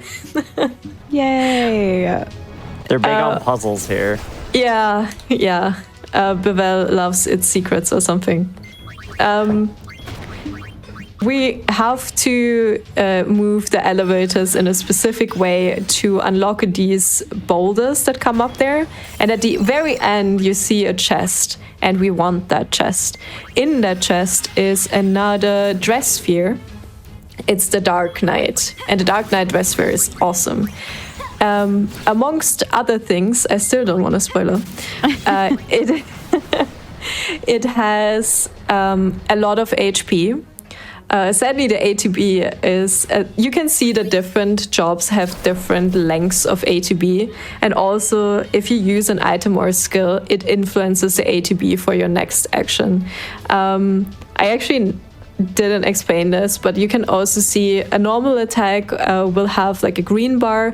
If you throw a potion or do a spell or do an ability, it will have a purple bar. The new dress we get has the longest ATB bar, but it's worth it, trust me. Also, Mel is coming up to the Barreleye boss fight. Barreleye can be mean. We're hoping for Glint skip. Glint is an attack he will do. But on HD, you can be fast enough and kill him before he can even do it. And we hope to see that, hopefully. Barreleye is very fast. He's very different to other boss fights because he's attacking so much. He has such a short ATB bar. He's just going ham on them. For some reason, we believe it's to do with equipping Ring on Pain, that he doesn't attack her with his attack that does stop. He will only stop Yuna and Riku, which is very nice for us. And the same goes for the boss fight afterwards, which is Dark Bahamut, which will also just ignore Pain. And that's very good because she doesn't have a lot of HP. We also have like the Dark Knight equipped now. You can see Yuna and Riku have new outfits. We also try to chain the Water Girl. There's a Glint. Sadly, it only hit Pain. It can hit all of them. It has a weird range. It's very seldomly does Pain stand out of range of it, actually.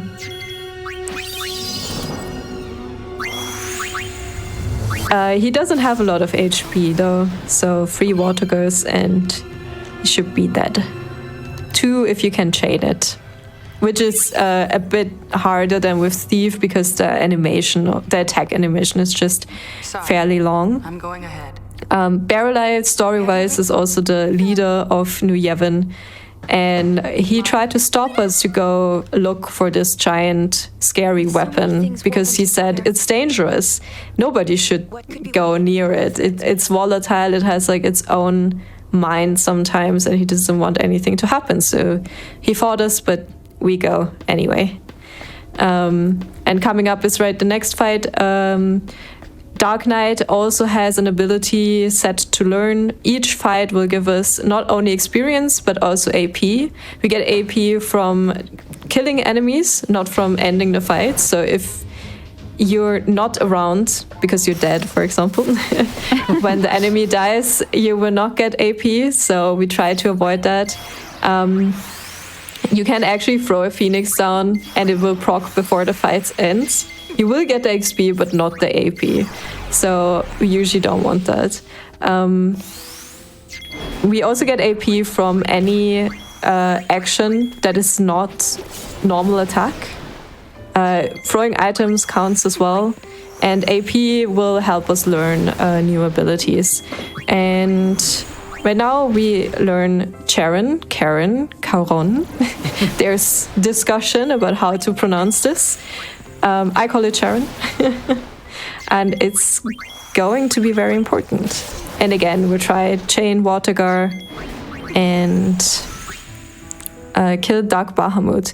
Bahamut is actually a summon from Final Fantasy X. And Yuna is very distraught to see this because the summons were kind of also her friends. She summoned them, they fought for her, at her side, and she had to sacrifice them at the very end of the game. And now they're back, but they're evil. And whereas Final Fantasy X-2 is a very fun game at the start, now it starts to get a little bit darker and deeper, and Yuna has to face something big again that might threaten the whole world. And she just wanted to have fun and live her life, and she thought saving the world once would be enough. But it's not, sadly. Give the girl a break. You know, speaking of break, y'all are breaking this Celeste incentive right now, this milestone. I just want to say that we have less than 1,700 to go. So specifically, we have $1,652 remaining. Keep it up. You are doing amazing. I don't think I must report, boys. If there are more donations, you could read them now. Yeah, we actually have some people that are trying to be kind of funny. So we have $50 from no comment. They didn't leave a comment. There's also $25 from Anonymous. They say Anonymu Commonitus. I think you opened up a portal somewhere with that one. we also have $50 from Celtic Rat. Wonderful cause and awesome racers. Jerica, your rats are cheering you on. Aww. Thanks. And then we also have $25 from Bardic Feline, who's ready for that halftime show with Waves Lighter in Air for halftime show. So everybody get your lit phone flashlights out, your lighters. We're gonna sway. We're gonna sway for Celeste. Sway for Celeste, okay? There's alliteration there. I promise. I'll allow it. I mean, Sorry. I was just gonna throw in one last one. It's $25. Yeah, go ahead. They say Celeste in all caps. Big mood. Yeah. So story-wise, there is suddenly appearing monsters everywhere, and we searched for a big weapon, huge weapon, but there was none. There was just a giant hole. Turns out the weapon is gone, mysteriously vanished, and everywhere monsters start pouring out of the temples. And Yuna she's the kind of person that always wants to help, but she's also getting a little bit teased for it. So they make a little bit of a thing, hey, but we can charge for it, then I'm just not a goody two-shoes maybe. So they're not sphere hunters anymore. They decide now to help people around the world to manage the new crisis that just started. And first we went shop.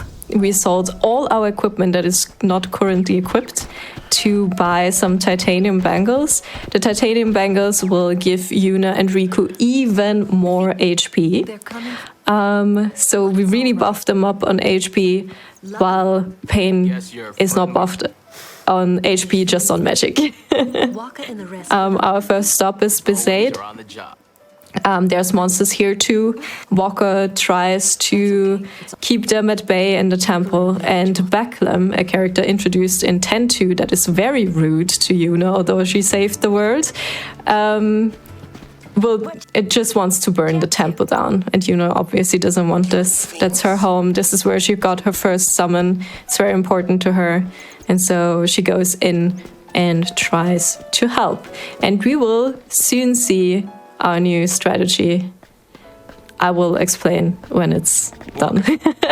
It's inside. Real quick, only 1,400 left to go to get that Celeste bonus game. Keep it up, chat. Let's get that met before the halftime show. Yeah, almost there.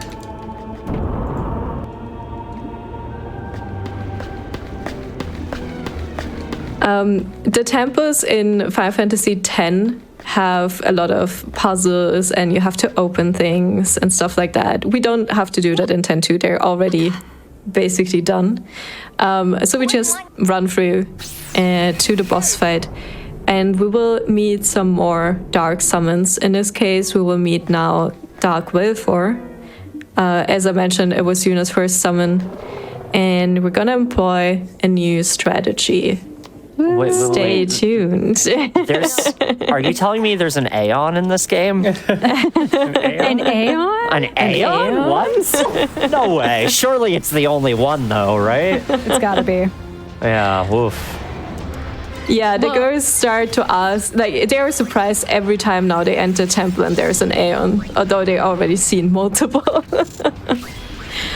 So Really, really quick, we're actually 1,277 to go until Celeste. Keep going, keep going. Let's go. So first off, we're gonna change Yuna. We put on her garment grid the Dark Knight, Gunner, and Songstress, which helps us. It's a little bit faster because we already seen the animation of switching in the intro when we were forced to switch from Gunner to Songstress. That's why we do that here.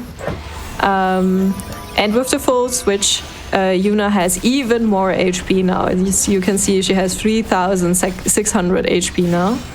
And now the ability we've waited for so long can proc. Pain also throws a few fires for a little bit of extra damage. And boom! There she goes. This is our strategy from now on. Yuna and Riku will just self-destruct on enemies and do a lot of damage. So Jaren is an ability that scales upon your HP, on your max HP. So we cranked this up with the down throttle garment grid that doubles the max HP, and then also the equipment, the titanium bangers, which ups it even more. And like this, we just did 8,000 damage to the boss. The downside of Jaren is that the girls do not just die and be at 0 HP, they're out of the battle. You cannot revive them. They come back after the battle with 0 HP. You can revive them then. Or in this case, the game will revive them. After every mission complete, you will have a full heal. But yeah, they vanish from the fight. So in the future, in a few fights, this can be really scary if we self-destruct Riku and Yuna, and our glass cannon has to hold the fort on her own. Next up is Kilika. There's a short minigame there we will just ignore. Oh, Jerika had another crash. No. No.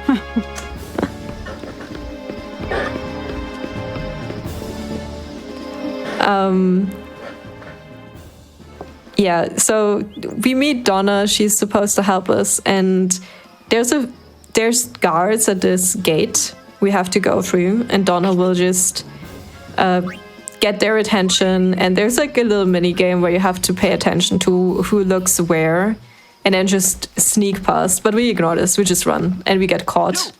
Well, it doesn't matter. If you win, you get a garment grid. But we don't need it, so we just go. Annoyingly, also, you have to now watch a lot of cutscenes. First, before you can find the actual path to move on, you have to go to every closed gate and realize it's actually closed and we cannot go through. Real quick, $1,172 left before Celeste. Let's keep it going, chat. Do you see how close it is on the bar at the bottom of your screen? It is like right there at the end, and I know that we can get that met. So keep getting those donations in, ! Donate in the chat. If you have a few donations now, would be a good time. Sure thing. How does $25 from Pixel Arrow Bomb sound? Saying, loving this FF102 run. Thanks to the Frost Fatales crew for another amazing event. It is amazing, and it keeps on going. So thank you so much. You know what's going to make it go longer is if we meet that Celeste's incentive. You're so right. Just saying. We also have $200 from K Duffels. This has been such an incredible event, and I can't believe that we're on the final day. Shout out to everyone involved in putting this on, and let's go women and femmes. P.S. Woo. Trans rights. Trans rights. Yeah, let's go. Yeah. We also have $50 from Leadist saying, donating for Celeste and for the halftime show. Also, your Aeon's against mine. We also have $5 from BDLK Tulip. They say, fine, here's $5 for Jerica's crash. Thank you, Tulip. Tulip is also a 10-2 runner.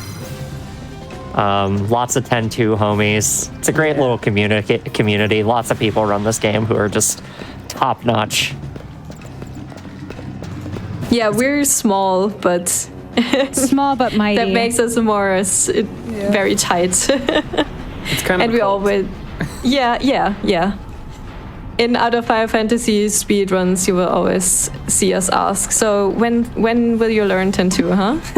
Pretty much, yeah. This run is great, but have you thought about running 10-2? The pipeline of running Final Fantasy 9 to running 10-2 is very real. That is true.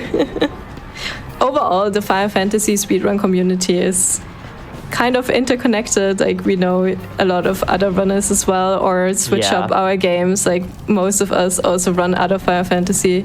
Jerikandra currently working on her Final Fantasy X speedrun. Mel also did Final Fantasy 9, awesome Final Fantasy 9 speedrunner. Cece also did 9, I think, right? Yes.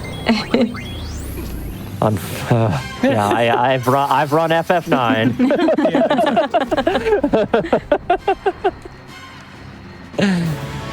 We see a bit more on Mel self-destructing. There's like a set of forced fights there.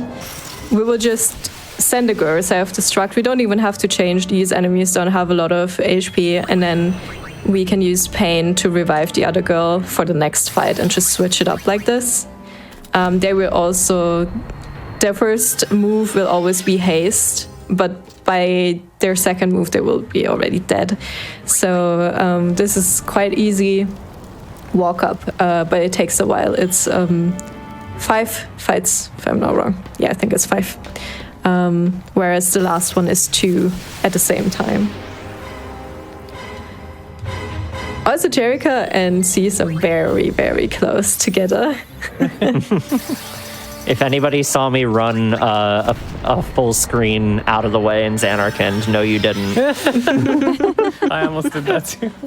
I definitely didn't just start autopiloting the Chapter 1 Xanarkand movement. Don't worry about it.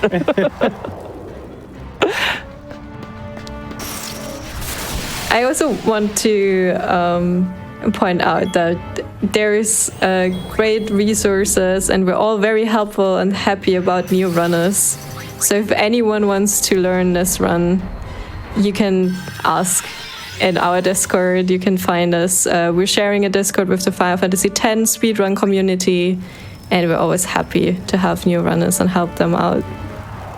That being said, if you say you want to run it, we will probably start badgering you until you do. Yeah. We'll take it as a verbal contract. I hear that someone on this call wrote a really informative guide for running this category. There is a beginner's guide. That also should help a little bit, even if you haven't played this game or it's been a long time. It also tells you where to go and stuff. Yeah. Speaking of informative and supportive, I want to say that y'all are supporting this incentive. We have just a little over $1,000 to go right now. $1,097 stands between us and unlocking that Celeste bonus game. Keep it up. You're doing amazing. Remember, we want to see if we can meet this by the halftime show. And chat, don't forget, this might be Final Fantasy, but we're trying to turn it into Penultimate Fantasy instead. Mel is actually coming up to the boss fight. This has an autosave that can really mess you up. If you forget to heal here and you have to load the autosave will put you in a position where you cannot heal anymore. And you have to somehow save it. So always remember to heal up before the boss fight there. You can also... Sorry. No, go ahead. I was just going to say autosaves can be a real double-edged sword if you forget to do menus. So this one especially is pretty mean. Most of them in 10.2 will put you at a position where you can still menu, but this one doesn't. This fight is pretty similar to the Valefor fight. This is now Dark Ifrit, also an Aeon. What? What? No way. $997 to go, everyone. Oh my gosh. How close are we to that halftime show? A bit more. Half an hour. 947 to go. Keep it up. We'll be counting with you, everybody, every step of the way. Yeah, so this is similar strat. We Charon and hope the pain survives, and she also throws a little bit of damage there. Actually, Mel used a different strategy there. Well, I'm not used to this one. I accidentally did that, so we'll see what happens. You should be fine on experience if she's dead on one fight, I think. Okay. Yeah, I think I thought I was on pain, but I accidentally sent in Riku or something. You're innovating the run, Mel. Yeah. You do have an extra Aether you could throw mid-battle on Shiva just in case a Riku under damage there. Okay. Because you will save after Sister, so you don't need the Turbo Eater before Anima. Sounds good. So, yeah. Good to know. We need someone like Bakform to tell us if the XP miss is bad. I don't. Sadly, I don't. Exactly. Usually, I think one is fine. Yeah. So yeah, experience is fairly tight. AP not so much. Yuna and Riku have already learned everything they need to learn. Some extra stuff is nice, but not mandatory. Pain needs to learn a few things. She already learned Focus and MP Absorb. Focus will buff her magic. MP Absorb will absorb MP from the enemy. And she also learns Fira, and then she needs to learn Firaga. If you don't get it, it's fine. It just helps us so we don't have to switch anymore to get the Water Girl spell. We will just have access to Firaga instead and save some time by not having to switch her through the Garment Grid and just do damage like this.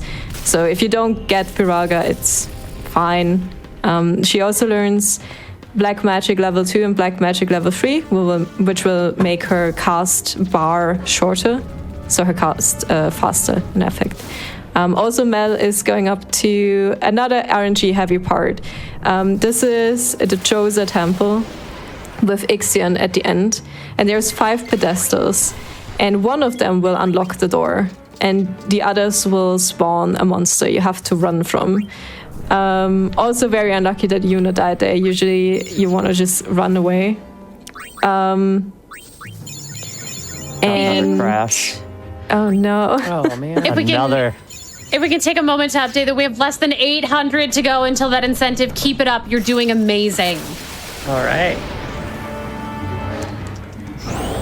Yeah, That's my second Cease and I- crash. Cease and I are Yeah. exchanging crashes. I think Mel's cheating. She hasn't had a single crash yet. Right. She's hacking. But Mel is pretty unlucky on pedestals right now, so Oh no. I think that was the third try. Yeah. Yeah. So you can't really lose a lot of time here. It was fourth try, yeah. So now this door opens and she can actually fight the boss fight. It's an Aeon. They wander again. Merged with Albert Machina. Wait. There's an Aeon? What the heck? That's not. An Aeon. Merge with Albedma. Ixen is a bit trickier because it has more HP than Ifrit and Wailfor. So additionally to Yuna changing and having to Charon, we also have to change Pain and Watergar 2 to 3 times to do some extra damage there.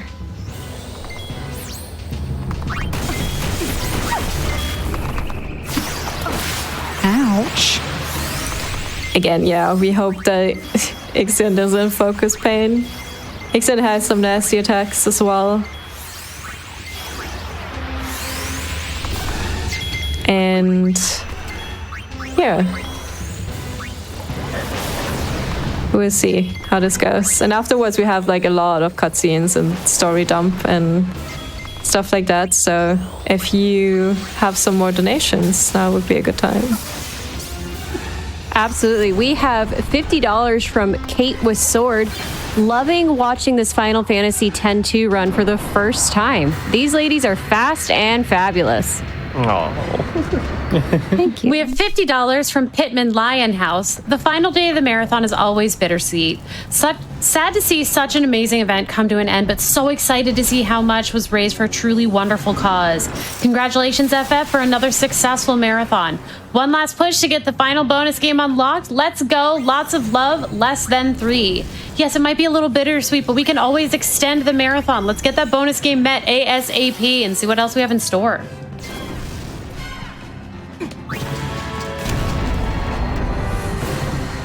We also have $25. Sorry. I'm so sorry. Go ahead. We have $25 from Cobzilla. Why did the Chocobo cross the road? He was going for a walk. Oh, goodness. Oh, are we at that point in the night? I say yes.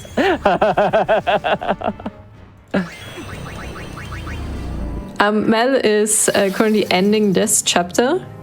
And then we have a bit of things to do, but the concert is in reach. So if we want to make this as a less, if we want to make this as a less party, keep your donations going.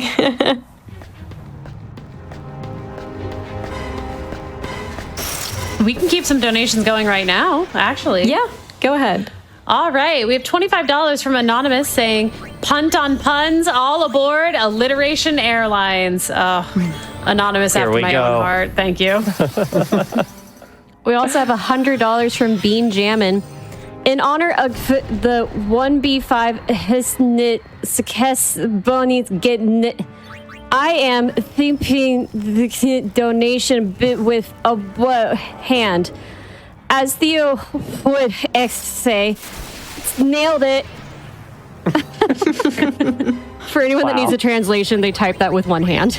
I see. To honor the Celeste one-handed. It took one hand for them and all of my brain cells to parse that. Thank you, Carrera. Honestly, that was a beautiful reading. Thank you. Yeah, that was some dedication there. And this one is much easier to read, and I think we can all agree. $25 from Leaf saying, let's go lesbians. Yeah. Let's go. Chat, actually, I want to see your one-handed donations to get that Celeste incentive met. So whatever you want to type, just do it with one hand. Yeah. You know what? Just make us try and parse what it is. Like, Ooh, $662 to go for that Celeste bonus game. Keep it up, chat. Keep it up. Story-wise, now that we defeated 3 Aeons and Yuna was thrown into that hole, she ended up in this weird place. And she actually met this guy again that looked like Titus, but now she's very sure it's not Titus. It's actually a ghost of a guy named Shuyin. And he's evil. He's our main antagonist, actually. So quite the opposite of Titus. She also meets the leaders of New Yevon and the Youth League there, who have vanished. And they try to follow them. Gippel is also there. And yeah, there's some possessing going on and ghost powers, and it's not looking very good. They tell Yuna to go back up to the surface and help out there, and they have everything under control. Surely we don't have to do anything but our concert. Just gotta take care of things topside and we're good. Yeah. And then that's the end of the game. Yeah. Oh no, is that the end of the game? Then we've got to get this met. Oh no. Oh, darn. Oh, no. Also, there's 2 scenes in this game where if you press X in a cutscene, there will a whistle be procced. If you played Final Fantasy X, Titus taught Yuna how to whistle, and it's like a whole cute thing between them. And she's like a really low point there, and she doesn't know how to get back up, and she's all alone, and the whole situation kind of annoys her and is like tough on her. And then she hears that whistle of Titus. You can actually whistle more than once. If you're going for the true ending, you have to. And yeah, but one whistle is enough to get her out of her slump and back up, so we only whistle once there. We are also on Ifrit for Cease and Jerikandra. And Mel has entered Chapter 4. Chapter 4 is interesting. First of all, we get a lot of cutscenes. And in effect, Yuna wants to help, but she doesn't want to help by just killing monsters and fighting, and everyone hates each other. Like New Yevon and the Youth League are opposed, and it's not a vibe at all. And the leaders are gone, everyone is in chaos, and she decides, together with the team, what if Yuna gave a concert? Like a lot of people bought tickets for the fake concert or fake Yuna at the beginning. Maybe that would give them hope if actual Yuna would just give a concert for everyone and bring them all together in one place, so we can spread some love and peace and friendliness. And it's actually pretty sweet, I think. You know what else is pretty sweet? The fact that we have 562 to go towards that bonus game. Keep it coming, everybody. You're doing so good. Also, Mel is setting up the cutscene skip, although the incentive has been met, right? We don't need to do it, yeah. I'm just showing you what to do in the run, guys. Oh, okay? She's giving us a I'm head educating you. She's just too locked in. She's too much of a gamer. She can't not do it. Yeah, so usually we would do the same FMV buffer skip we did before, and we set it up here, and then we do a lot of other stuff, and the prompt will stay as long as the game doesn't crash or anything. And then we could skip the concert, but we won't today. Thank goodness. Also, we have to do... so usually you can go to every single location in every chapter, except Chapter 4. You're kind of locked to specific places and the airship. Instead, we have the Comsphere network. Shinra, the kid on board that's really, really smart, he invented some kind of telephone system, and he called it Comspheres. And he spread it around in the world, and we have to check in on a few places before we can go on. They're also thinking about how can we actually manage this concert. Like, it's not just Yuna stands there and sings. Like, we have to do advertisements so people actually know it's happening. And so they think of getting Tobley, who is a little penguin-looking guy, and I'm not quite sure if he's a grown-up or not. He's very small, but anyway, he's very good with entertainment business things.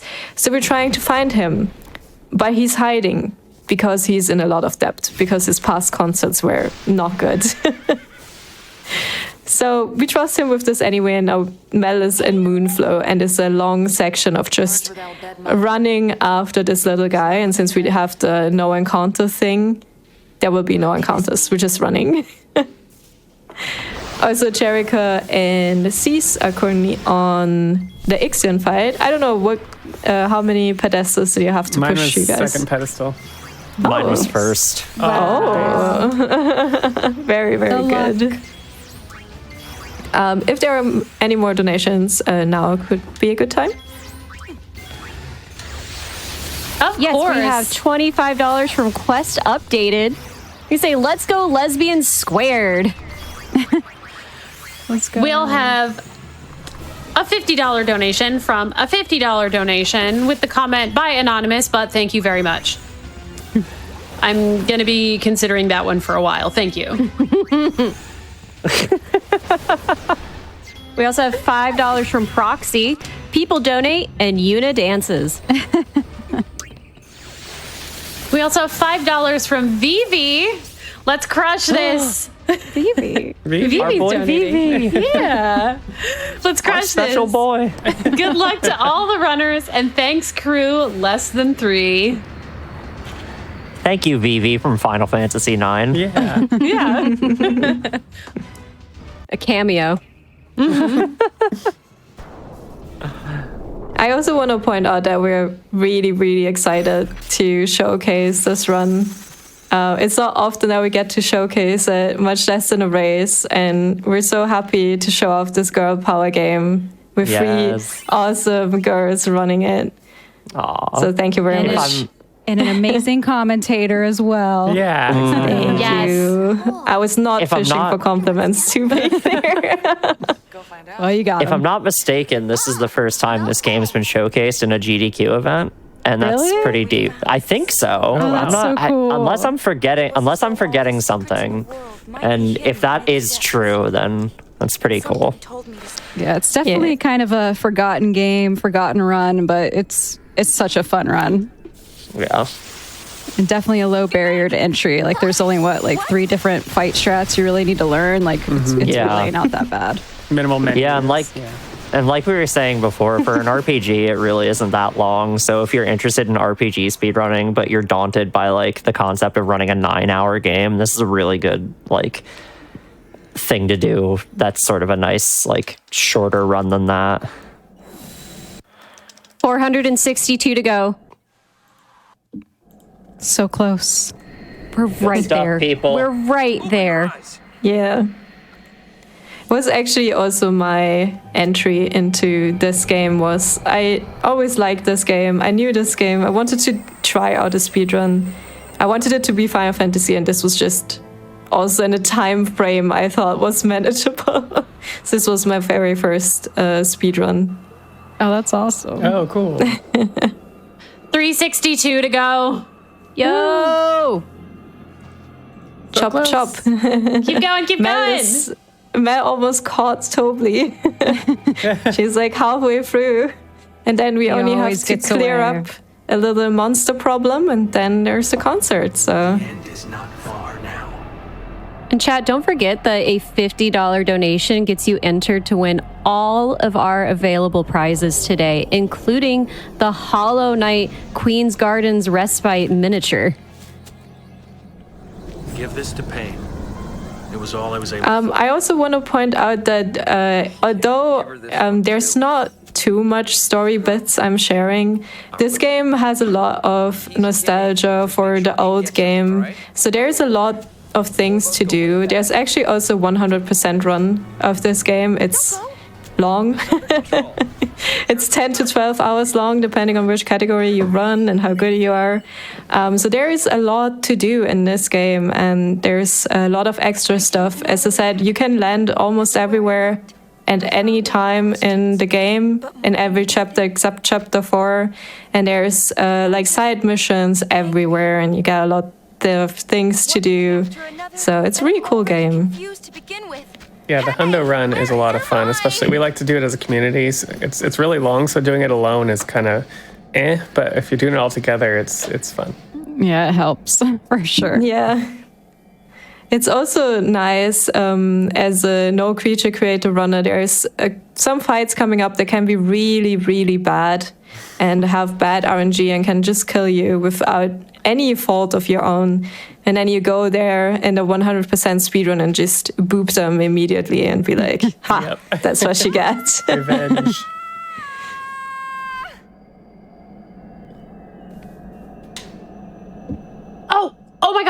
Oh my gosh, less than 100 to go. Less than 100 to go. $87, chat. Let's go. Oh, wow. Oh, it's happening. You're so close.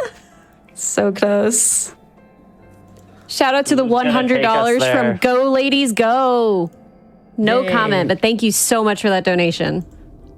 And $200 from an anonymous donor with no comment. Thank you so much for your generosity. If you have more donations, you can read them. All right. Well, this one is from a certain Titus, sending in $50 and simply saying, Yup. We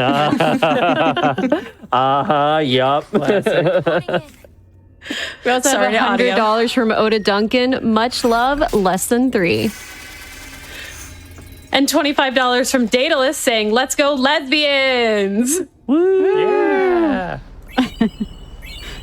$50 from Pauline. Such an incredible event and a great cause. Being part of the Fatales community helps me to believe a better world is possible.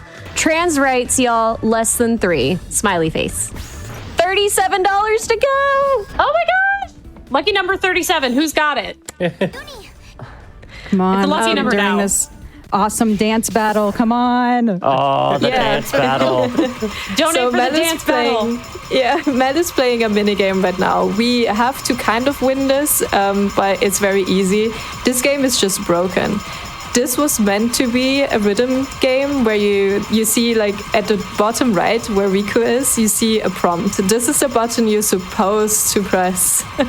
But the game will just take any of the 4 buttons, like triangle, square, circle, and X. Doesn't matter. Just spam them all as fast as you can. And try to guess. Nice. All right. Yay. Thank you, It is a everybody. vibe concert party. GG. Awesome.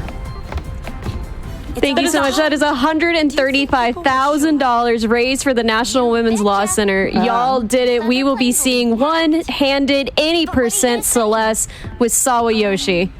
And that means we get some new information on whatever sort of secrets Sawayoshi is cooking up. So we'll tell you when we know. We promise. I'm so excited. Wow. I'm on the edge of my seat, honestly. It's more like I felt it. I can hear it echoing inside me. Yeah, Mel mashed away the minigame. I'm not sure how much of a thing this is now. I still try to do it manually. We do allow turbo controllers and turbo setups, also software turbo in this runs. So if you have trouble meshing and you're scared of RPG games because there's so much text you have to constantly mesh away, don't worry. You can use the turbo controller. They're allowed in the 10.2 speedrun community, and you can let software press buttons for you. Anyway, I still try to do this manually. I don't know, Mel, did you press the buttons yourself? Yeah. Nice. I don't remember. I didn't even see the score I got. I didn't see it either. It was totally 1,000. It was totally over 1,000. Yeah, I think you Mel need- actually got 10,000. Yeah, exactly. I feel like it's like it's just a verbal thing. Like you don't do turbo on the dance mini game. Yeah. actually only need like 250 points, I think, to get the item we need later on. It's called Smooth Shaling.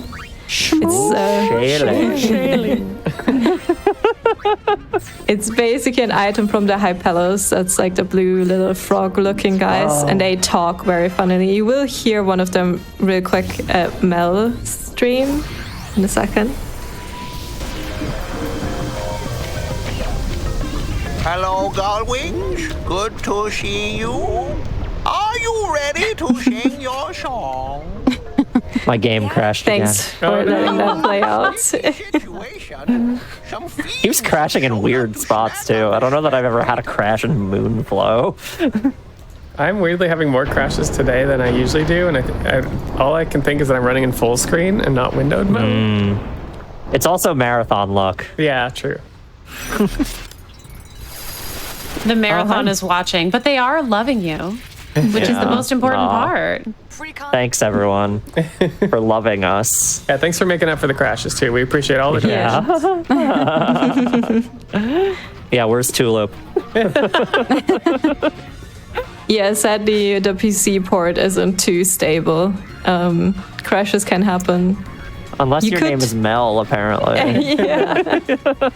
You could run HD console instead, but HD console is definitely not marathon safe because it doesn't have any autosaves. Yeah. And there's like a fight, like a string of fights at the very end where you cannot save. So we usually show off PC runs in marathons. Also, Mel is currently was informed that a monster is snacking on the spectators, which is not good. Which is not good. So we need to kill this monster before the concert can go on. But everyone go to the concert. Yeah, we're very, very close to the concert, though. This boss fight is can be tough. You have to switch Riku. Mel could maybe also switch Yuna, but I think you should be fine on the damage with the loss. But don't say it's my fault. No, we'll find out together. But yeah, you have to switch Riku, and then together with Yuna, they both should be able to kill it. Pain, meanwhile, uses Sentinel, we learned at the very beginning. Sentinel makes it so any physical attack will only do 1 damage. So she can tank a few hits of this thing. And yeah, we hope Riku doesn't get hit while she is in her songstress stress sphere because it has the lowest HP. And it can go wrong. But if everything is good, nothing much will happen. You could see there, Pain only took 1 damage from the big claw attack. And yeah, we just self-destruct and we're good. No salamander death. Always good. No, Mel got that out of the way in practice. It will be fine. There we go. Easy peasy.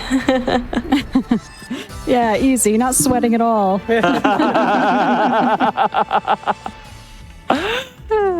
Every time you have a salamander death for the next 3 runs, you're like super scared, and then you forget about it again. And then when you die again on it, you're like, what? How did that happen? What? Every 10-2 runner knows the pain of losing a really good pace at Salamander. It happens to everyone. And you missed the concert. It makes it even worse, man. Yes, it's such a tease. We have a few more cutscenes on Mel's screen before the concert, so if you have any donations. Of course we do. We do have $5 from BDLK Tulip saying, I'm here, Cease. Crash donation. R.I.P. Love you, Tulip. We have $25 from Yari. Just says, Pollo. I agree. Pollo indeed.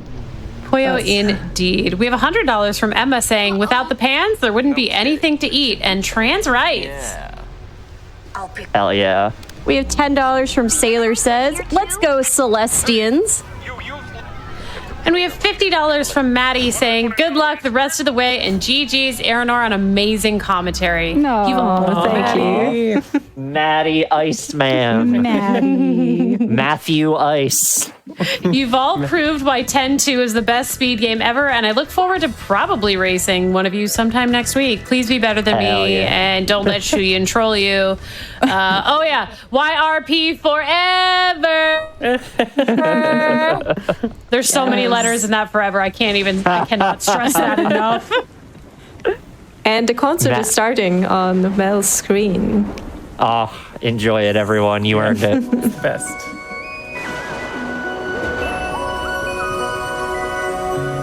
I know that you're hiding things, using gentle words to shelter me. Your words were like a dream, but dreams could never fool me. Not that easily.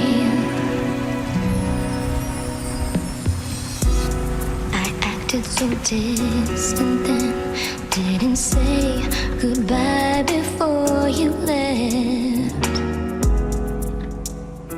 But I was listening. You'll fight your battles far from me, far too easily.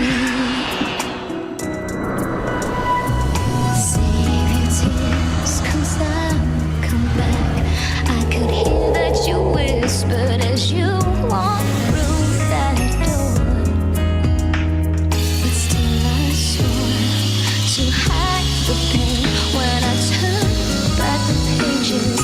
Child might have been the answer.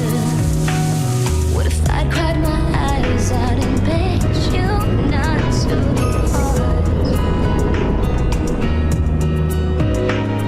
But now I'm not afraid to say what's in my heart.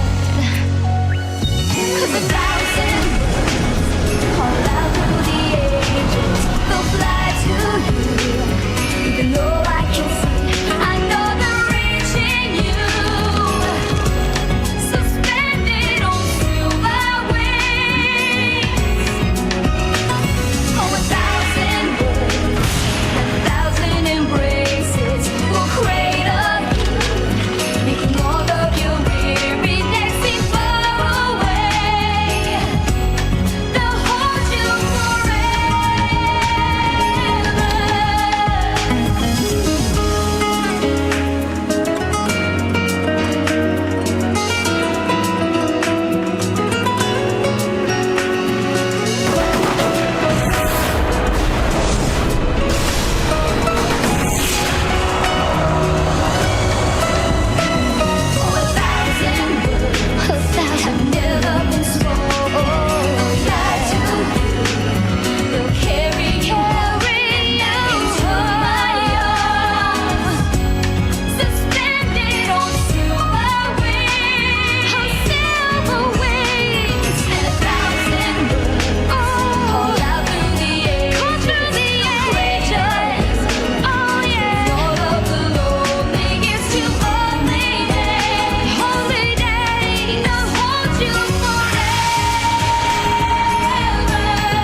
Wasn't this nice? That song's so good, dude. That song's so good. I have chills, and I'm not kidding. No. Real quick, watching Cease do like the little mini dancing mini game while that song was playing. It was like completely different vibes here. The energy was a little different, yeah. You might have wondered who this other woman was there. I neglected to mention that they figured out that some dress spheres hold like memories or like even ghosts of people, and this person is the reason the songstress dress sphere universe often exists. And she was a summoner and a singer in a past lifetime, and she was actually together with Shuyin, the evil ghost I mentioned before, and tragically they both were killed. And she never, like, this song we just heard stems from her feelings, and Yuna just sang it, and she never got to say how much she loved Shuyin before they both died. And she wishes to say it to him, and Yuna wishes to help her give this love message to Shuyin, who just got very bitter over the 1,000 years he's been dead and a ghost. He's kind of turned into an evil ghost. He wasn't evil in his lifetime. And the plan is to tell him how Len felt, so love conquers all.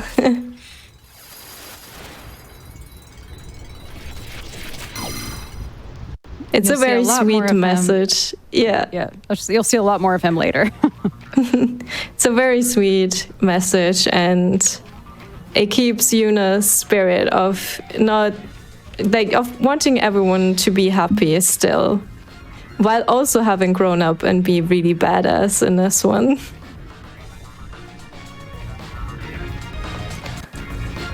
We have a few more cutscenes now. Also, Jerika is currently fighting Salamander, and Caesar is on the way. Melle will have to watch a few cutscenes before we descend and get into Chapter 5 and really, really, really hard battles. Maybe there are some donations to read? Absolutely. Real quick first, we have not been told what Sawayoshi is cooking yet, because first we want to see what chat is cooking. We have opened up a new bid war for our bonus Celeste game where you can name Madeline. And before we even announce it, people are getting those donations in for it. Y'all are on top of it. We have $50 in first. We have, we have trans rights in first place for $50. And in second place, we have Shoe Puff with $25. So chat, get those names in, and maybe we can bring up some of the memes that we've been seeing over the past week. I know there's a lot of good ones. Alternatively, if not a meme, if you can have one of the names be the words $50, that would also be really funny to me. No, don't do it. This $50 is in the lead at 100. Yeah. Speaking of $50, we have $50 from Cute Cycle. FF102, peak. NWLC, peak. Women, peak. Women's rights are human rights now and forever. Could not agree more, Cute Cycle. I think we have time for one or two more. Okay, we have $25 from Petapet. Let's go, Fims. Let's get that one-handed Celeste run. We did. Thank you so much. Oh, and also great commentary by Earinor. Lesson 3. Agreed. I do agree. This commentary has been so fun to listen to. Mm-hmm. Thank you very much. Yeah. Melle is now entering the depths. She's trying to reach Shuyin. But first, there are a couple of fights that we have to do to get there.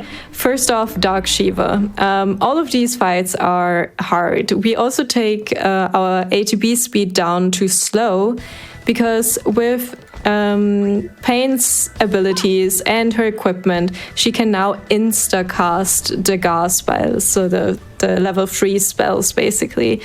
We also equipped the Crimson Bangle, I think it's called, Crimson Ring. We dropped from another boss battle, which will give us access to Firaga. We do this for this fight because Shiva is an ice-based enemy and is weak to fire. Oh my god, this is the same thing that happened to Mel in practice today. where Pain was damaged right away but survived very low. The problem is she's poisoned, so the poison tick could kill her, so Mel had to heal there, definitely. We want to do some damage with Riku by changing her and doing the Charon, and also Pain has to do the Firagas to do some extra damage. Yuna is here to keep Pain alive and manage everything that Shiva throws at us. She can also stop, and she can also drain MP. So you see now Yuna has been stopped. So Mel is currently holding off on the Charon so she can do the ATB weight tricking like this. I believe that's her plan.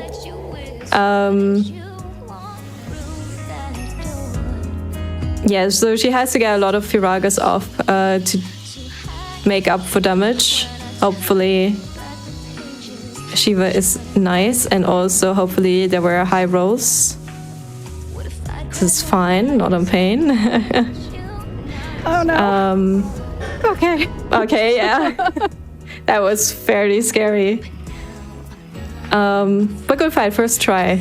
So this was the first one. Usually also the game gives us autosaves for almost every fight.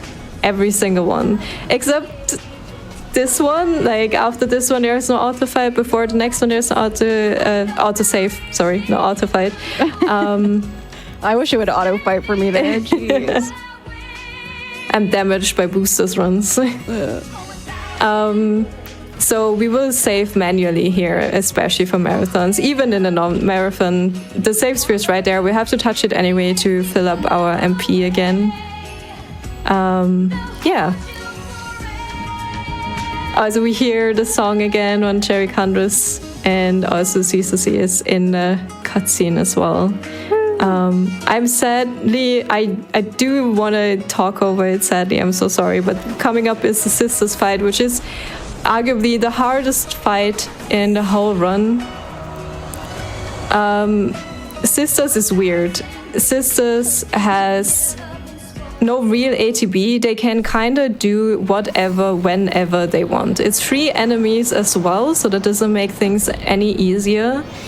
And they also have a lot of HP.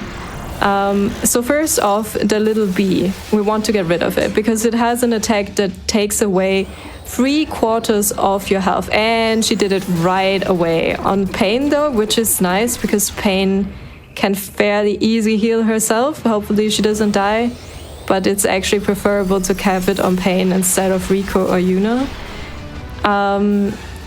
This attack is very nasty. So first off, we want to change everyone. Pain will do her water girls again shortly, and we also want to send one, either Yuna or Riku.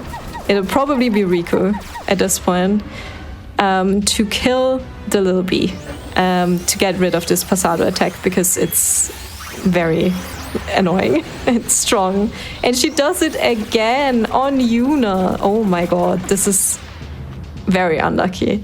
And there is nothing Mel did wrong or could have done to prevent this. This is just how this fight goes. This is why it's definitely the biggest run killer in all of this. Lucky miss on Pain. Hopefully this will all work out. There's a lot of hoping involved. So the Charon is queued for the little bee enemy. Now we take on the tall one, Sandy.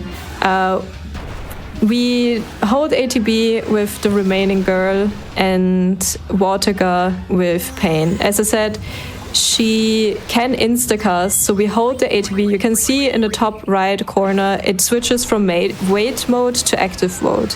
Wait means it stops the ATB for the enemies and ourselves. So that gives the enemies less opportunity to hit us. Pain also still has the Menace of the Deep Garment Grid, so she can heal herself with water spells. This was unlucky now that she was attacked twice in a row. Hopefully Mel can recover from this. This is always a bit scary because you have to wait for Pain's ATB to fill back up again so she can heal herself. Hopefully, maybe they throw a gravity-based attack which would heal Yuna because of the class she is currently on.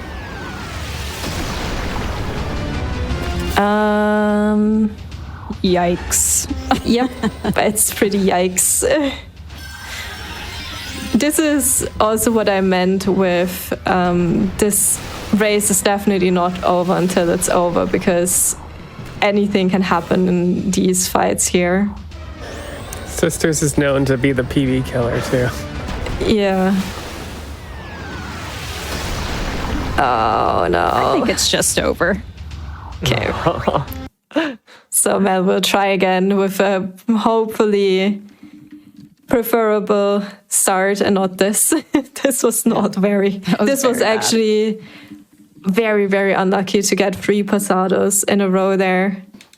That was actually terrible. Yeah, it's nice to get like 0 pasados. That's the best. Yeah. And if you get one, it's best on Pain, because Pain can easily heal herself. Mm-hmm. And it's not then... Like, it's... Yuna and Riku have a lot of HP, but if they get attacked, like if they get focused a lot, and this does attack a lot, it can still be scary. So better they have close to full and not 3/4 deleted immediately.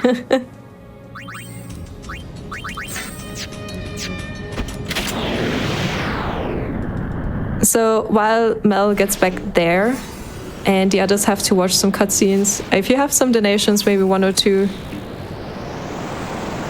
Yeah. We got $25 from Tofu Dog. He said, very excited for the Celeste run. Let's go, Sawayoshi.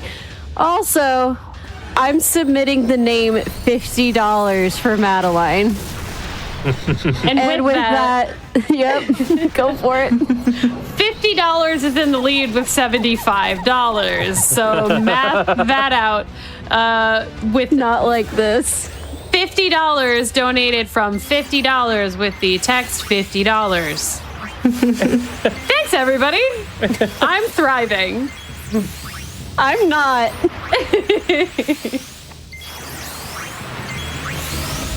So Mel got a pasado again. We'll see how this works out this time. It's time for Jerika and Cease to catch up, though. Make this race even more exciting. Goes.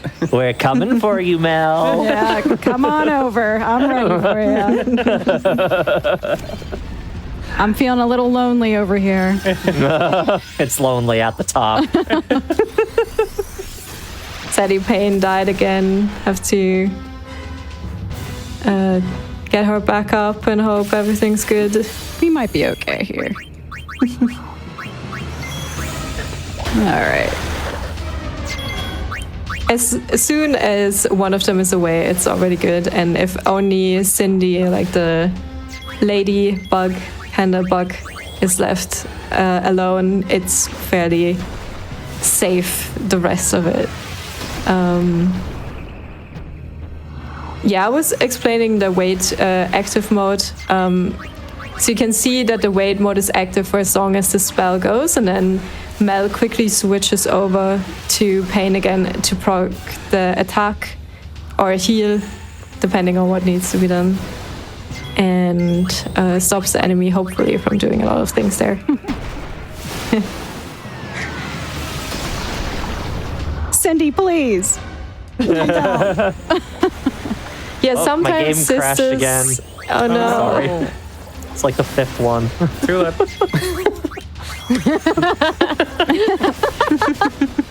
Tulip's getting her credit card, sighing. The immediacy of that is what got me. Tulip.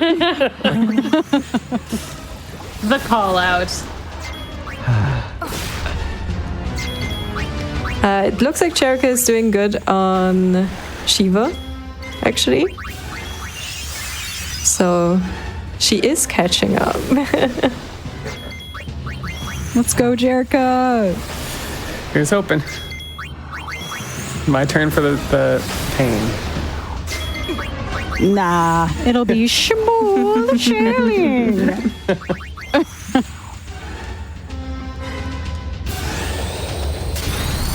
Also very important to equip the charm banger between the fights again, which helps to get no encounters. Even if you only walk to the sphere and then do it, sometimes I had it happen that I forgot to immediately equip it, and then you're in the jump over to the next fight, and you can actually get an encounter in the air. It's not very fun. Someone in chat just said cease doing crashies in both of her speedruns this week. Oh my gosh. Yeah. Called out.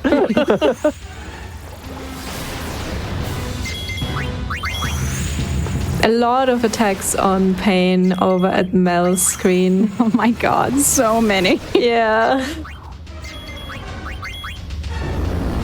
But it's looking fairly stable. What's also always scary a little bit is you would not have enough MP on Pain for the whole thing. So eventually you have to MP absorb. And that's a time where you cannot hold ATB and where you just have to hope that Pain isn't attacked twice in a row. You can see that the MP gets lower and lower. Some people will go all out. I usually keep a little bit of MP, so if I die, at least Pain can heal herself real quick. And it can be very scary, but Mel killed the second one, and the third one is usually not a big obstacle. I hope I didn't jinx it, though. You're good.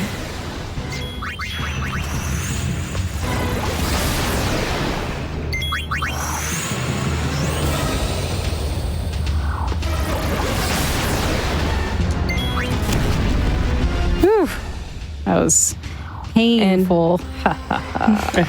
There we go. So next up is Anima. Mel will be doing the old strat. Jerikandra and Cease will do the new strat, I believe. Anima can also be very mean. In my opinion, Anima is a bit easier than Sisters.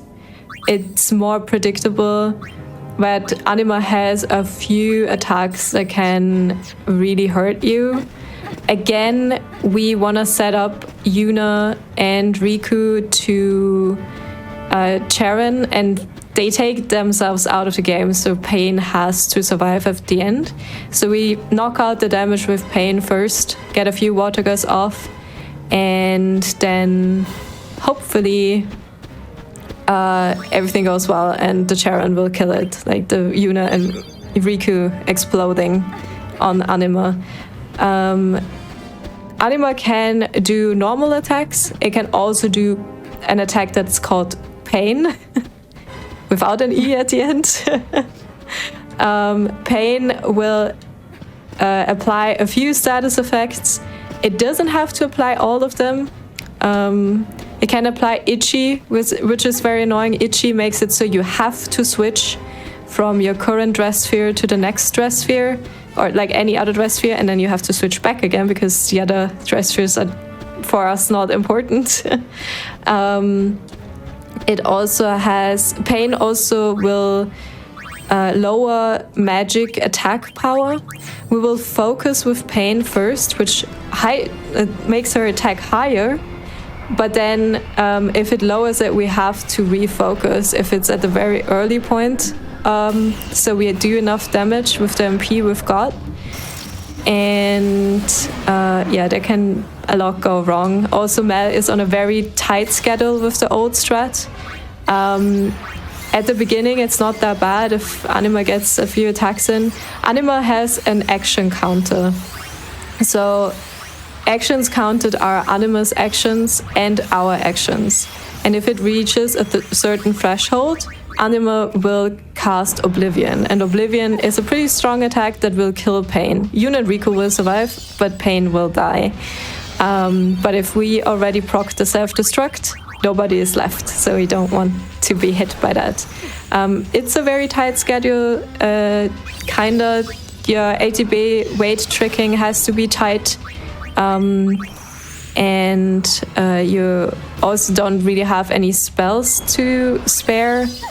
So Mel is currently focusing and also throwing a few potions if Pain gets hit, to keep her HP up, and then she will start doing the water gust to accumulate the damage, and hopefully everything goes smoothly and we won't see Oblivion. You can actually survive Oblivion if you switch over to Warrior with Pain and Sentinel. Oblivion is a physical type attack, so each hit will only do 1 damage. But we want to avoid that, 1, because Oblivion is very slow. 2, we will not get the AP on Black Mage if we win the fight on Warrior. And if Charon is not procced, we have to wait for Sentinel to be over, and Sentinel has a very, very, very long ATB time. So that is all slow and also not 100% safe. So hopefully we'll do it without Sentinel. Jerikandra having no troubles with sisters, it seems. Got the good RNG. Really caught up there, and CCC also currently fighting sisters. And for now, it looks good. Let's hope it stays that way. Oh no. Oh, okay. Mel got itchy, so she has to switch Pain, and also she got silenced as well. Not good. And Anima is not dead yet. But I am. Yep. Aww. It's okay. I just remembered that I forgot to pick up the mana tablet, so I'll also be doing the old strats. Let's go. Oopsie. Oh, you didn't get the steal from the other one, too? I just forgot to do it completely. Yeah. Yeah, so okay. For the new strat, you have to steal from Precept's Guard. You get it mana tablets. Since Jerikandra is also running up to Anima now, I will explain the new strat as well. So the new strat involves a mana tablet and the elixir we picked up at the very start of the game. Mana tablet will rise Pain's maximum MP. We also have another equipment piece. We will have, instead of the gold hairpin that halves our MP cost, it's called Soul of Tamasa. It's doubling our MP cost actually, but it also makes us much, much stronger. As I said, Anima has an action count, which means less spells, less actions taken. So it's safer, and we should not get Oblivion like that. If you get the timing at some point when to throw which item to perfectly have the strat work. But basically what's going to happen is that Jerikandra will also switch everyone, start to focus, so same start as Mel, and then Pain will start her water gust and do a lot of damage. There should be enough MP for 3 of them. Yuna or Riku can also throw the mana tablet already, which will rise the maximum MP Pain has, but we're not to heal MP. So we will throw an elixir afterwards that will heal HP and MP to full for Pain, and then she can do a few more water gusts, and that should be it. And then we Charon as usual with Riku and Yuna, and hopefully this works out. So still Anima can do her nasty attacks. Anima can do Pain, as I said, itchy or silence, very bad on Pain. It's also annoying if itchy is on any of the other girls. You have to switch them forth and back. It's less tight dough for Jerika in this case. But Pain was hit again. But the remedy was procced. Oh my god. The problem is also, so Pain focuses 3 times, which gives her +9 attack on focus and makes her magic attack stronger. If Pain dies, she has to refocus. Her buff will be gone. So her dying is really, really bad, and we don't want that to happen. Do you have a moment for a donation? Yes, go ahead. We just got $1,200 from Fangamer. Let's go! Ooh. Hey everybody, Fangamer here. We've loved seeing all the amazing speedruns this week supporting National Women's Law Center. This donation is possible thanks to everyone who has purchased Fangamer's Frost Fatales 2025 merch. You still have until the end of the event to get your own finale game pin featuring Celeste and mug. Head on over to fangamer.com/GDQ. Thank you, Fangamer. We love you. We love you, Fangamer. Thank you so much. And that puts us at 1,000, or oh my gosh, I can't count. 136,000. I was going to do 1,036,000. That's not the same number. $136,542 for the National Women's Law Center so far. And we, I know that we have more to come. I believe in you. We still got time left in this game. And then we met a whole nother bonus game, baby. So let's keep the joy and the love and the support coming. Thank you so much for everything you've done so far. We really appreciate it. So Mel made it. Sorry, go ahead. I was just going to say shout outs to all the people behind the scenes making this happen as well. All the tech crew, all the restreamers, everybody. It's always so amazing to be in a marathon and see how much effort goes into making it happen. So thank you guys. Thank you. Mel made it past Anima and not the gate. I was happy for a second there. Wow. Really pulled me back there. Yeah. So you want to get through this gate first without stopping, but sometimes the gate just says no. It's also called a troll gate for a reason. So you cannot go when there's this electric stuff. And there's more gates to come. Only for the first time, if you run into it, you have to fight, and you can just run from the fight gladly. And Mel's also going to pick up a few items and do some puzzle things. We're going to play some piano, music to open up the way forward. And then there's a few cutscenes. Meanwhile, Jerika is looking good, I think. I've had some issues, but Pain died once. Oh, and we got a silence again. Oof. And Cease is also currently on the Anima fight. If you have more donations, you can probably read them now. I've talked too long about Anima, I think. Of course we can. How does $25 from Jared sound, saying $25 for $50? And by the way, $50 is in the lead at $100. Chat, help me. Please get anything else in first place besides that. I will give you hugs. I will give you forehead kisses. I'm stealing that from Jaypeg. Just get anything else except for $50 in first place, please. Trains Rights and Shoe Puff are still on the board, of course. Shoe Puff? Shoe Puff.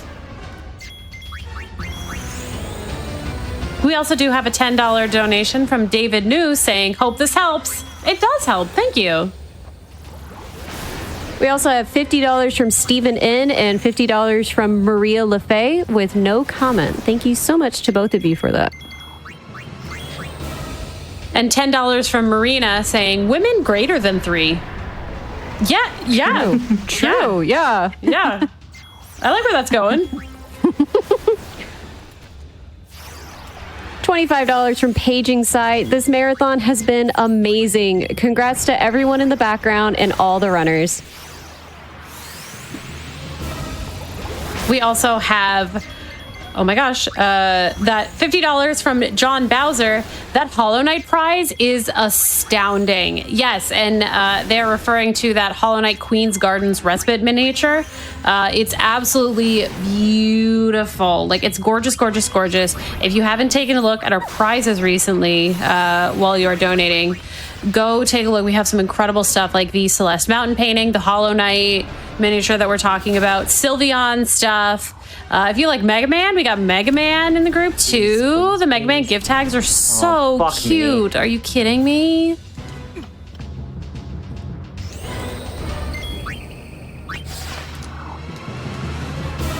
We also have another $25 from Anonymous. I look forward to this event and Flame Frost Fatales and Flame Fatales every year. Thank you so much for being such a beacon of light, love, community, and inclusivity in a season of tremendous darkness and exclusion. Just by existing and showing up as you are, you bring so much joy to so many people. Thank you. And $50 from Andreas Vesalius saying, shoutouts to every woman who decided to pick up a controller one day and become a gamer. Thank you all for being yourselves. I'll snaps to that. Yeah.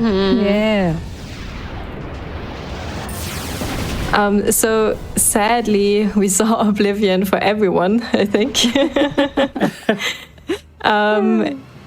CC is currently a little bit low on damage, so they have to wait now for Sentinel to be done with, and then hopefully switch back to Black Mage and do the last bit of damages without issues. Hopefully that goes well. Ugh. It's like one or two more. It's very scary. Come on, Anima, don't do it.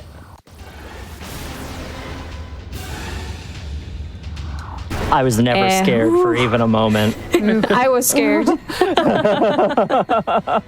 That was really scary. And Jerika is also still in a fight. I believe they had Pain die, but salvage it without having to restart, if I saw that correctly.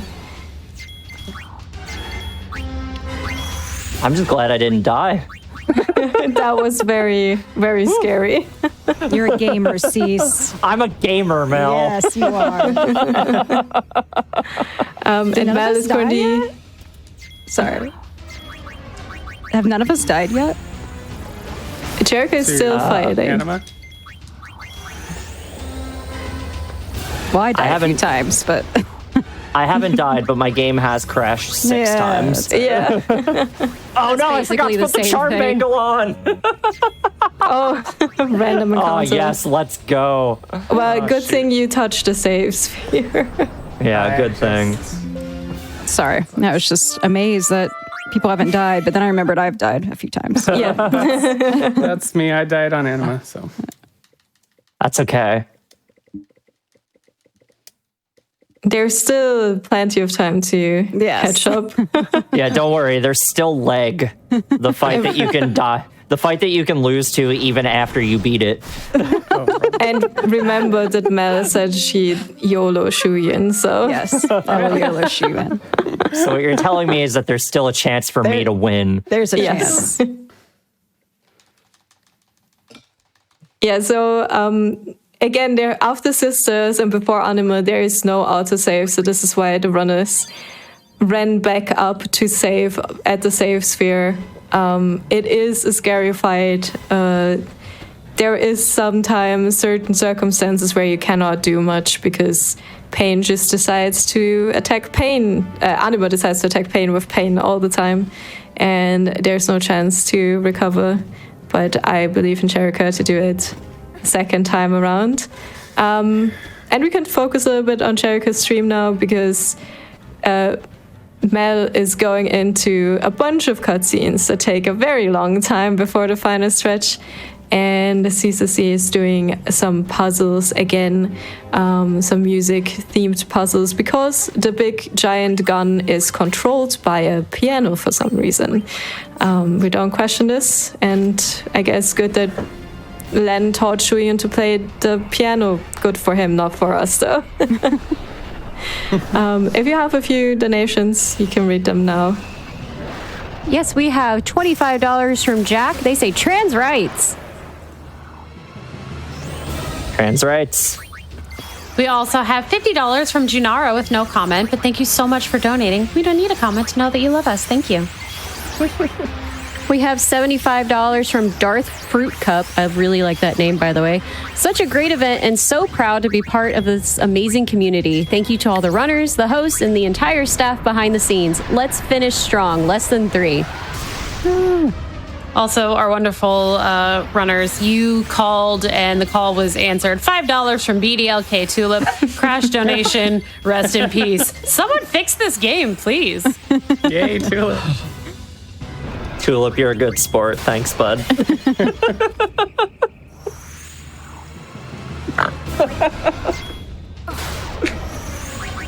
Story-wise, we learned a bit about Pain now. If we not just did any percent and actually played a little bit of the side content, we would know a little bit more. So Pain actually knows Nuge, Barreleye, and Gipple. They were together in somewhat of an army secret division back when the things in Final Fantasy X happened. So Pain is actually a new character introduced in Final Fantasy X too, and she gets a little bit of side backstory here. So they knew each other, and then something went wrong, and there was a lot of things going on with Bevel and Yevon, the religious group from the first game that was very corrupt. And they were sent into a cave where they actually uncovered Shuyan's ghost, who possessed one of them, killed a bunch of other people that were in there, and got out like this, and all this time planned to eventually take over the world and basically destroy it. His whole goal is to destroy the world because he's just very angry and sad about the way the world was in war, and he lost his girlfriend and his own life during this war. Now that I think about it, actually, fitting theme, and yeah, but we will fix this with the power of love. LeBlanc is also all in for this. She believes in the power of love, and also doesn't like Nuge's plan, who is just saying he's just gonna blow himself up to fix things. And we're like, no, that's a stupid plan. Then again, we do this the whole game with Yuna and Riku, so is it really so stupid? It's worked so far. Yeah, for us it works, but I bet Nuge just doesn't have enough HP probably to pull this off. Do you have a few more donations? We do. But first, I want to tell you that the meal, we have received the menu for the meal that Sawayoshi has cooked up. The incentive is now open for a one-handed dashless Forsaken City A-side. So if we meet this for $1,000, if Matt Sawayoshi will perform Forsaken City A-side without using dashes during that Celeste any percent one-handed run that is coming up next. And here's the thing. We already are seeing one-handed Celeste, which is hard enough. And dashless is absolutely just like, you know what if I made it harder? What if I made it worse for myself? On Forsaken City. So there's so much to unpack here. And I cannot tell you enough how much I want to see this met, because this is just incredible. This is going to be so cool. That is $1,000 to raise. Yeah, they weren't kidding when they said that Sawayoshi was cooking. And just like that, we were already at $275 out of the $1,000 we need. Only $725 to go. Y'all said, okay, let's go. Let's do it. Yeah, I want to see that. Yeah, that sounds very exciting, actually. When you read that, I was like, I don't know what that means, but it sounds very cool. We can read a few more. Jerikandra now made it past anime, so there's cutscenes and puzzles and cutscenes and puzzles. So yeah, before some donations, I actually wanted to update on our name Madeline bid war. So unfortunately, $50 is still in the lead at $100, but we do have some new contenders, such as anything else. Thank you to whoever put that. Let's try to get that one in the lead instead. And in 5th place, we also now have NWLC. So if you want to name Madeline after our wonderful charity, then you can donate towards that. Oh, nice. And we do also have some wonderful, Carrera, I'm going to read this one. $25 from Tofu Dog again, as in the again is included in the name. Just saying, suffer. Tofu Dog, I don't know you. Why are you doing this to me? I have made a new nemesis on this day. I never said. Well, then please. Is this what y'all came to Final Fantasy IV? Is beef? Fatale's save file, Celeste-related beef? We also have $250 from Anonymous with no comment. Thank you so much for your generous donation. It's from 2 years ago. And $25 from Kitara saying simply less than 3. Less than 3 back to you. Think about it. And also less than 3 back to our runners. Oh, right back at you. Yeah, less than 3 is all around. Any ideas, Dr. P? What happened to the bigger than 3? Great question. We will be on the lookout for that. If it's for real, I want to fly it. You get to be pilot then. So we now met up with everyone else we've met over the course of this. LeBlanc is here with her 2 friends, Army and Logos, and also Nuge and Gipple. And Barrelai is currently possessed by Shuyin still and playing the piano. Mel is getting very close to the final boss stretch. The first fight is gonna be Tail. We're mostly using the same strategies, but the bosses can do like many different things. Tail usually starts out with a tail swipe that kills Pain immediately. So, yay. Mel would then be busy changing Yuna and Riku for having their HP up, and then she will revive Pain and throw a Mega Elixir, and the Mega Elixir will heal all of their, like the whole party's HP and MP. So we can then do our usual strat of we focus a little bit with Pain, and then throw some water gust spells, and then Sharon, and then Tail will die, hopefully. But very mean first attack. He can do a tail swipe again if you're too slow. Those are kind of timed. So every now and then he will do that. He also has another attack that does a lot of damage to everyone, which is not very fun. And yeah, there you saw the tail swipe.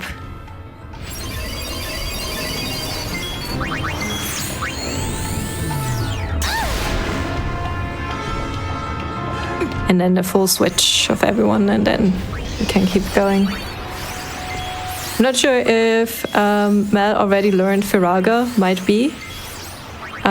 So as long as Pain learns Firaga, we don't have to switch anymore for Pain. And instead of the Waterga switches, we can just do the Firagas. But I think she's switching, so not yet. Usually you get it somewhere at Core or after Tail, one of those two.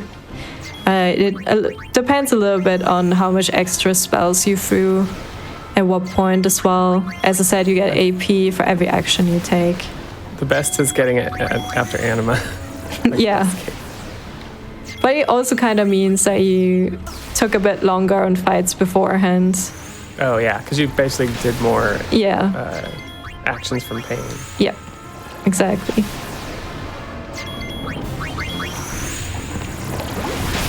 Switching also puts the ATB to wait mode, so it's not too bad, but the animation it takes to open the switch menu and switch over, the ATB runs for the enemy. So if we don't have to switch, it's always better, basically. If you have 1 or 2 donations before the next fight, I think Mel is good on tail. Yeah, real quick, y'all saw a new incentive and you went bet. And I love that. We are at $335 out of the 1,000 that we need. And that is just thanks to a bunch of like no comment donations that we've gotten, like $25 from Anonymous and $5 from Onkwave. And it is important to note that y'all understand the importance of this because this incentive is closing at the start of the run. So you said, okay, don't worry, we'll take care of it. So we appreciate you so much.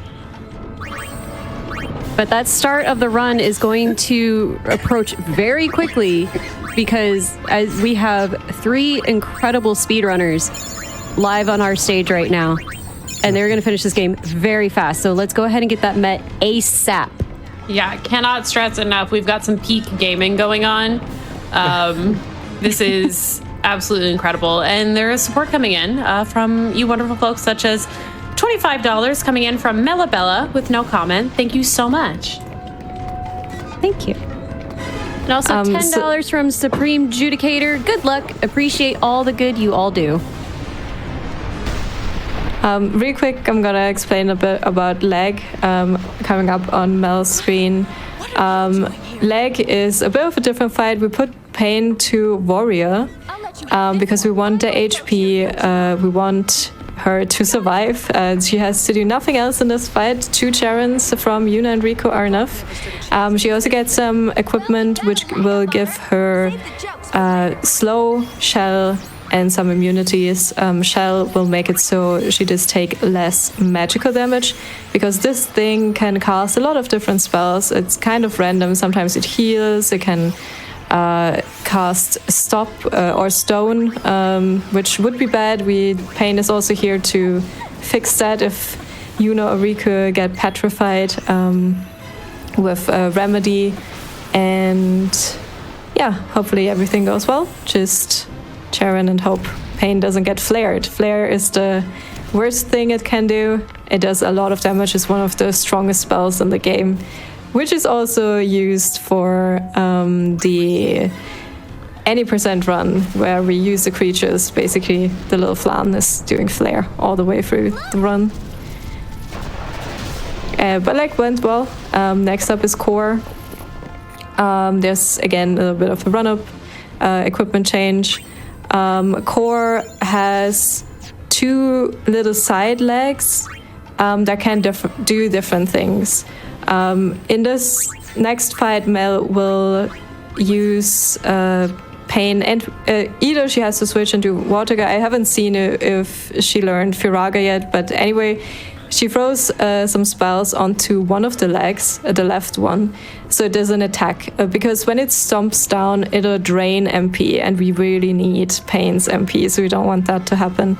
Otherwise, Core itself can also do Shell on itself, which again reduces magical damage, which is bad for us. It can also it can also petrify, like Leg does, which is savable but a bit annoying because you have to throw a remedy, and depending on who it is on and when it's proccing, it can be some time save. It can also cast Doom, which will put a number on your head that counts down. When it's at 0, you will just die. But Doom is usually, it looks very scary because it counts down from 3, if I remember correctly in this game. But it will never reach 0. You'll be fast enough, believe. So yeah, that's what Mel is doing right now. And also Cease is running up to Tail right now, doing that fight. And yeah, hopefully everything goes well for Mel. I know that this boss rush, it has like a lot of different strategies and things going on, so I'm trying to let you guys read your donations in between my explanations. So if you have, again, 1 or 2, you can read them now.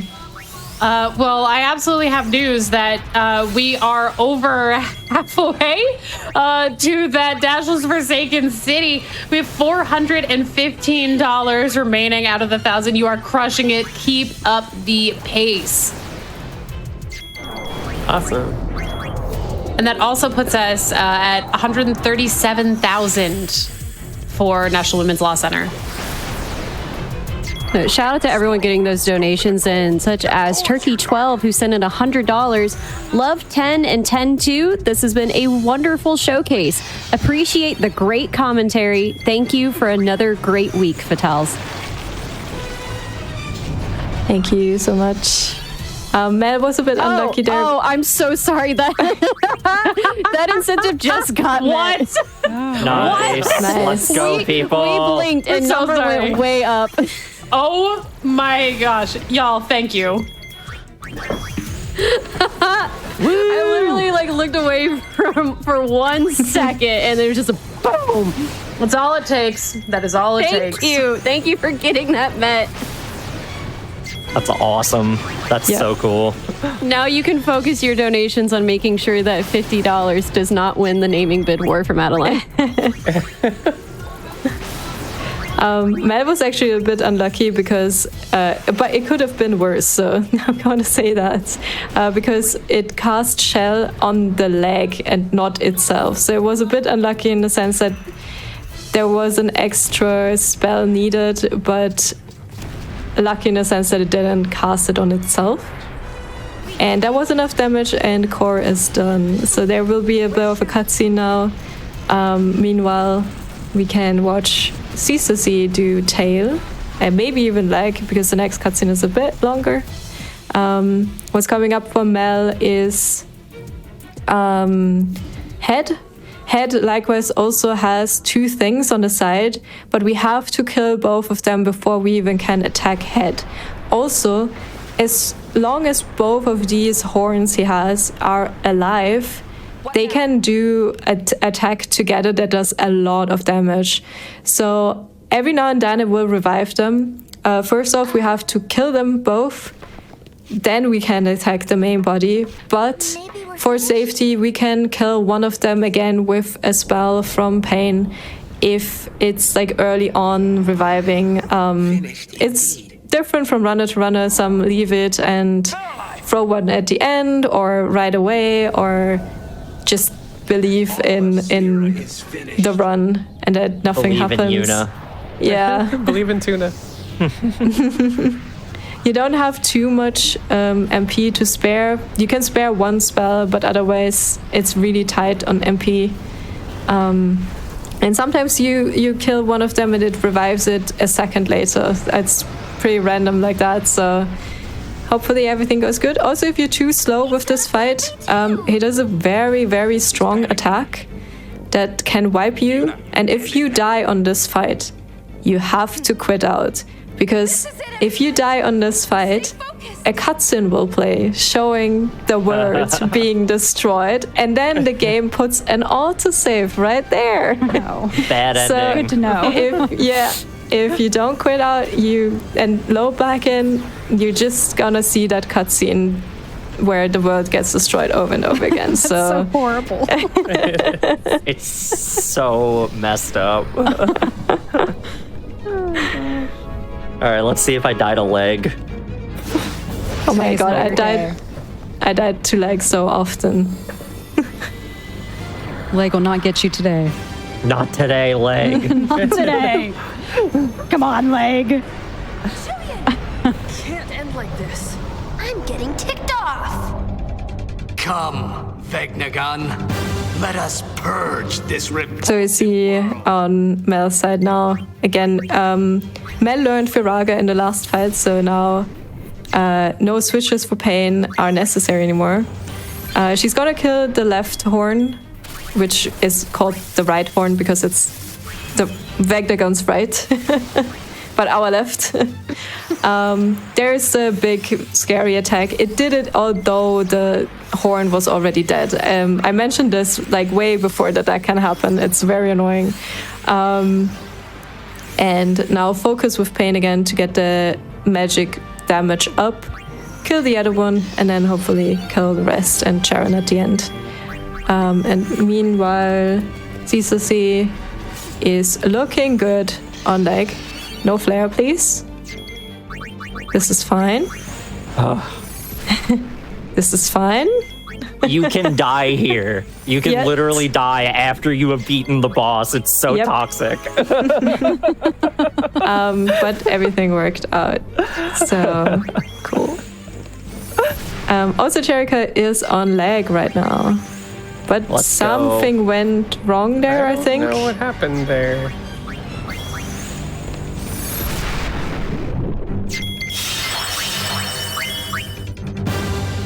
Do we have time for a couple donations? Yep, go ahead. All right, well, I want to shout out. We have a $500 donation from Uranium Anchor. Let's go. Thank you. Saying, we have $50 from comment with no comment. In all seriousness. Never mind. I don't like it anymore. The journey Carrera is going on. In all seriousness, it's been great watching this from behind the scenes all week. Sadly, I still need to actually beat Celeste, so I can't watch the finale without spoiling things, but put this in for the incentive anyway. Maybe there's another one hiding behind that, just maybe? I don't know. You'll have to find out, but thank you so much for helping us meet that incentive. I'm just gonna start this. We also have $50 from $15 for $25 with no comment. And also, Carrera did ask for $50 not to be in the lead and for some other names to be in there. And the monkey's paw certainly curled a finger because in second place is $10 with $50. I can't take this.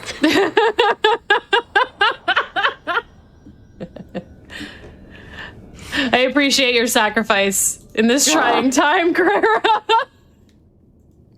It's a good thing this is my last hosting shift because I would never escape this for the rest of the event.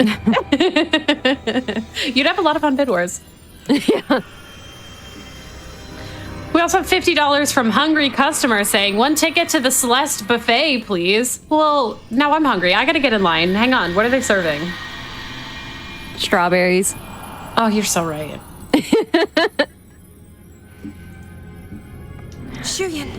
I also neglected to mention that in the background in these battles we hear some voices, which are characters from the first game. Checked and Auron and Braska are giving words of encouragement and wisdom, though most of the time they don't know what they're talking about. Like on the core fight, Checked, for example, likes to say, don't focus on the legs, just hit the core. And we're like, no, we need to kill this one, please. And it stops the whole fight when they start talking. So it can be especially daunting when you're on very good pace. And you just want to get to the end and they just keep interrupting your fight. Also, I think I saw a shell on CCC's core fight.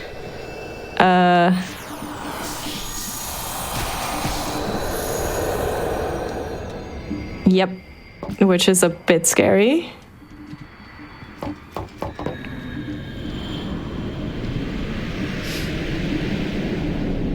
And Mel is going up to the last battle. Yuna tries to tell Shuyin Len's feeling, and he believes her, but then just before he gives up, he sees that this is not actually his girlfriend, it's actually Yuna. This makes him very angry. He's the final boss.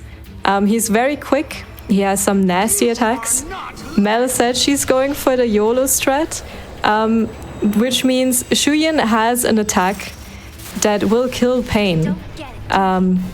And he can target any one of the three. He will always do this. He has a certain pattern of attacks he will repeat every time.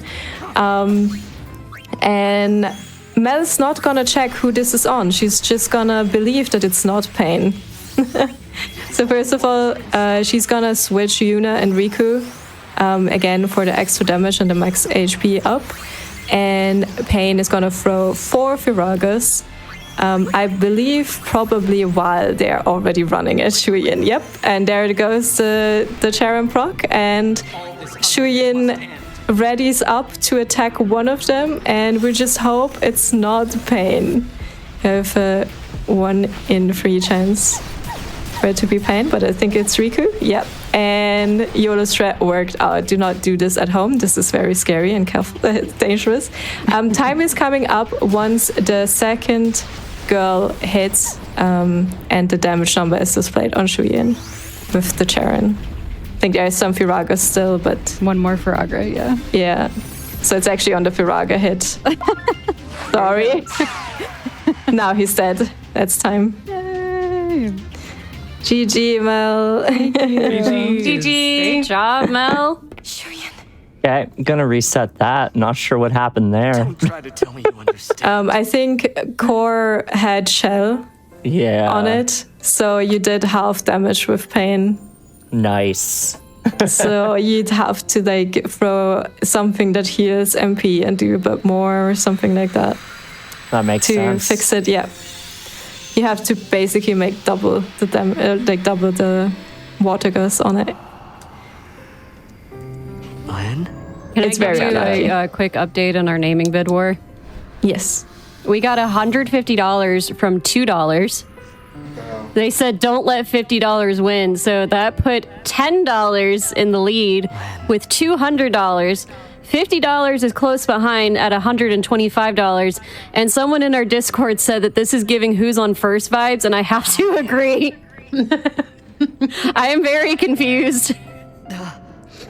I love it though. 1,000 years, and this moment is all we get. I also love that we are less than $100 away from $138,000 raised for the National Women's Law Center. Thank you so much for the work that y'all continue to put in.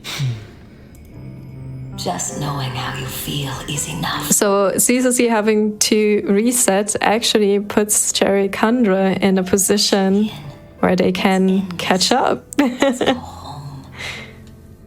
So this is gonna be exciting till the end. Oh, Mel finished. GG, Mel. Thank you. Sorry, I was muted. Oh, I thought you were in the zone. Yeah. Oh no, did we get a... We did get a... Oh no, it's fine. Rest, Julian. Rest with me. 1 and 2. It'll be fine. Okay. I was Sometimes- like, did we get stoned? Yeah. Yeah, sometimes it can also be scary on leg if you Charon and like Yuna runs and then it heals itself and then Rico runs and it's not enough damage. That can happen. Yeah. That's the worst. It just squeezes the heal in right there.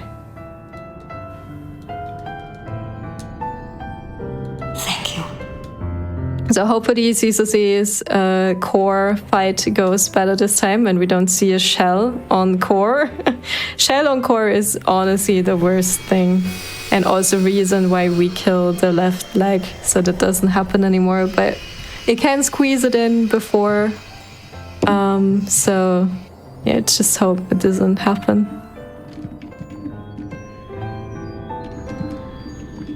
If you have a few donations, you can probably read again. Absolutely. We have $25 from $27, and it says $41. We It's also getting have, confusing. Yeah, this is all making sense. I'm following. I'm completely locked in. $10 from MJB Matt. Just wanted to show some more love to this wonderful speedrun race because, just like what LeBlanc says, the power of love conquers all, especially when this game is mean and gives bad RNG. Shoutouts to Earinor's expertise on commentary and being a very talented speedrunner for Final Fantasy X-2. Shoutouts to the 3 talented runners for persevering through this wonderful speedrun race. Again, shoutouts to everyone who made this event possible and to everyone watching. You all are awesome. Thank you. Thank you. Thanks. Dang. We also have $25 from Grumble Cracks. These Frost Fatales are speedrunning so fast, they may as well be called Frost Fastels.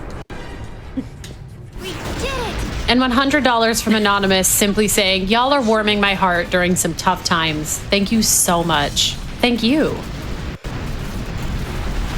Let's keep getting those donations in. I want to see if we can pass 140K before we start Celeste.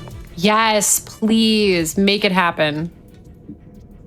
So Sisosime passed core. We also saw it trying to petrify Riku, but we're oftentimes lucky that they get enough AP so they learn stone proof.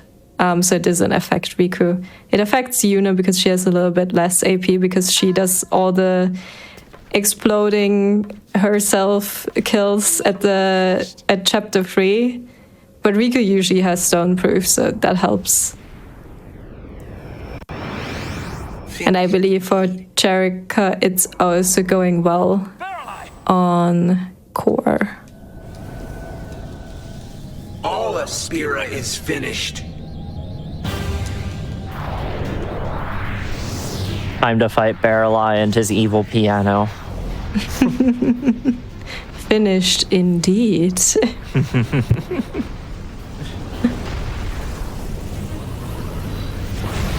It was actually Nuge that was possessed in the first place. You only see this in the Hundo run. There's like an extra scene that is very, very hidden, even if you play casually, because there's no reason to go back there without knowing that you have to go there. If you go back to Bevel at some point, there's a scene where all three of them talk to each other, and then Nuge tries to kill Gipple and Barreleye, and then actually Shuyan's ghost actually switches body from Nuge to Barreleye, thinking that he can control him better, and that's how he ends up like this. So when we fought Barreleye, he was actually not the bad guy. He was actually just trying to help in his weird twisted way of fighting us to not get to Vagnagon, who was gone already. But that only happened later, that he got possessed and hugged Yuna without asking. I'm getting ticked off. Actually, also a fun fact, this is mentioned somewhere when you, in chapter 1, you travel to all the different locations and Yuna explains a little bit about what's going on in the world since 5 Fantasy X. And she actually mentions that she was asked to marry Barreleye, but she refused. So it's really awkward for her to get there in chapter 1 and face him, because she was like, well, I said no to him. So because it was some kind of political marriage and she wasn't interested. Ouch. I'm not sure if she even knew how he looks like. I think this was the first time they met. She just got a letter like, hey, do you want to marry this guy you never met before? And Yuna was like, no, I'm good, thank you. By the way, everybody, we have just passed the $138,000 mark for National Women's Law Center. We asked to see maybe if you could get it to 140 before Celeste. I think you can. Look how close we are. So close. We also have a new contender in our Name Madeline bid war. In third place at $50 is Battleline. $10 is still in the lead, though. Yep. So Battleline is my official choice now to win. So chat, get your donations towards Battleline, please. She's betting on Battleline. How much alliteration can I put in there?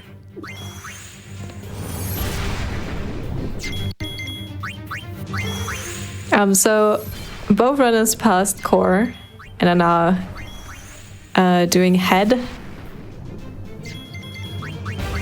And CCC has a rough start with immediately having the strong attack go off.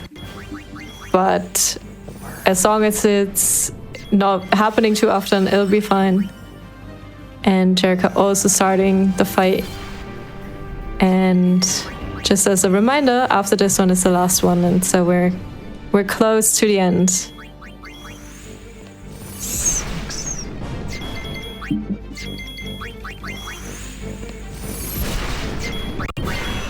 End now begins. So real quick, just for more brain bending, we have $5 from Anonymous, and they say $5. I'm on the East Coast, y'all. It's starting to get too late for this. We also have $10 from $50 with the comment $14.39 Canadian dollars. So like 14.39 cents in Canadian dollars. Sure. Just, yeah. Okay. Why not? I don't know the conversion rate. I trust you. Someone Okay, donate I us believe if that you. donation is correct. Yeah, please let us know.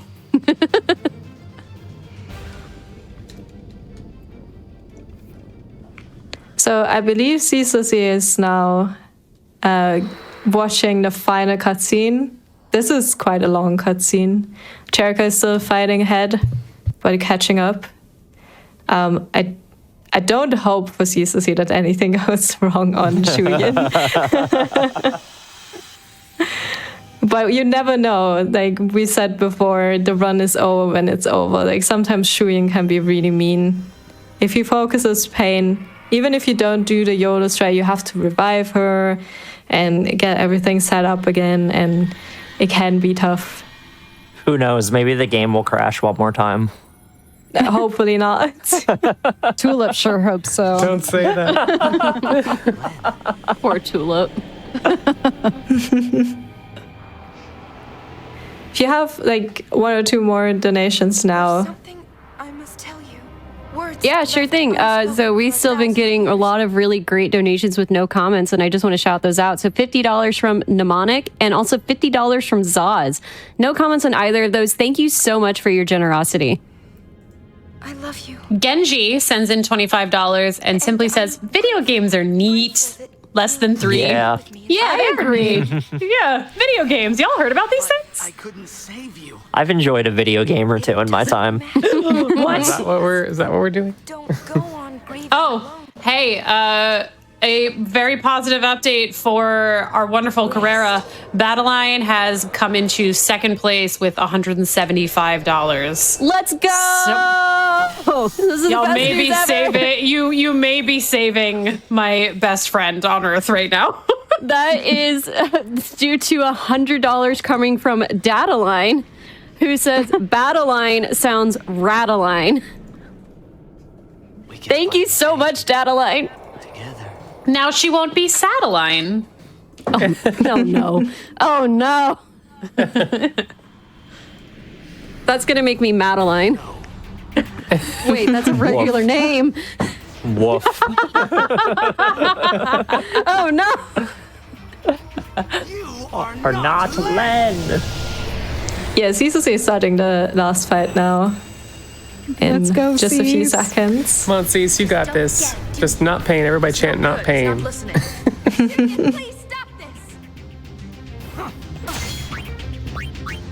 Again, it's 4 Firagas with Pain, and that was a nasty normal attack, but that's fine. And then switching also Yuna and Riku. And then hope that his Terror of Senekant attack is not on Pain. Vanish with the rest of Spira.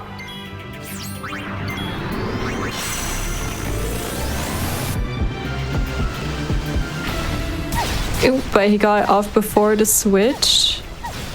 Might be scary. Might be okay. I'm not sure. No, okay. Profoundly annoying. It's okay. This is definitely savable. It's not the end yet. We also got the Firagas off, so Pain can now chill as a warrior. And a lot of Shuyin's attacks are physical, so they will not affect Pain now. But that also gives Jerikandra time to catch up.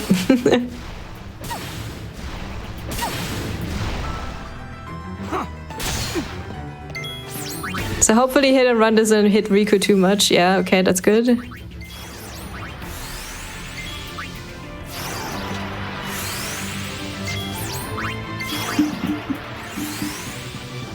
And Jericho is also starting the fight. It's very, very close now. I like it.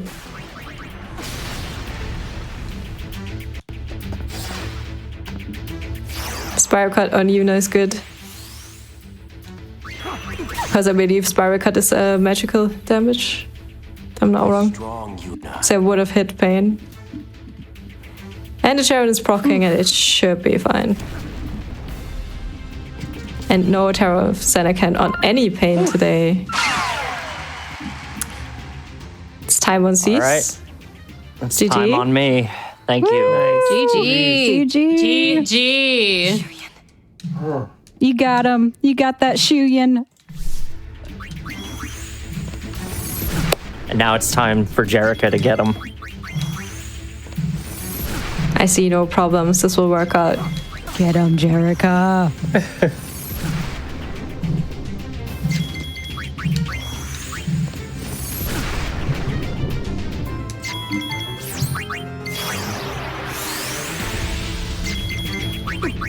So in our naming bid war, $10 is still sitting at $210, but Battle Line is not far behind at $175. So please help me.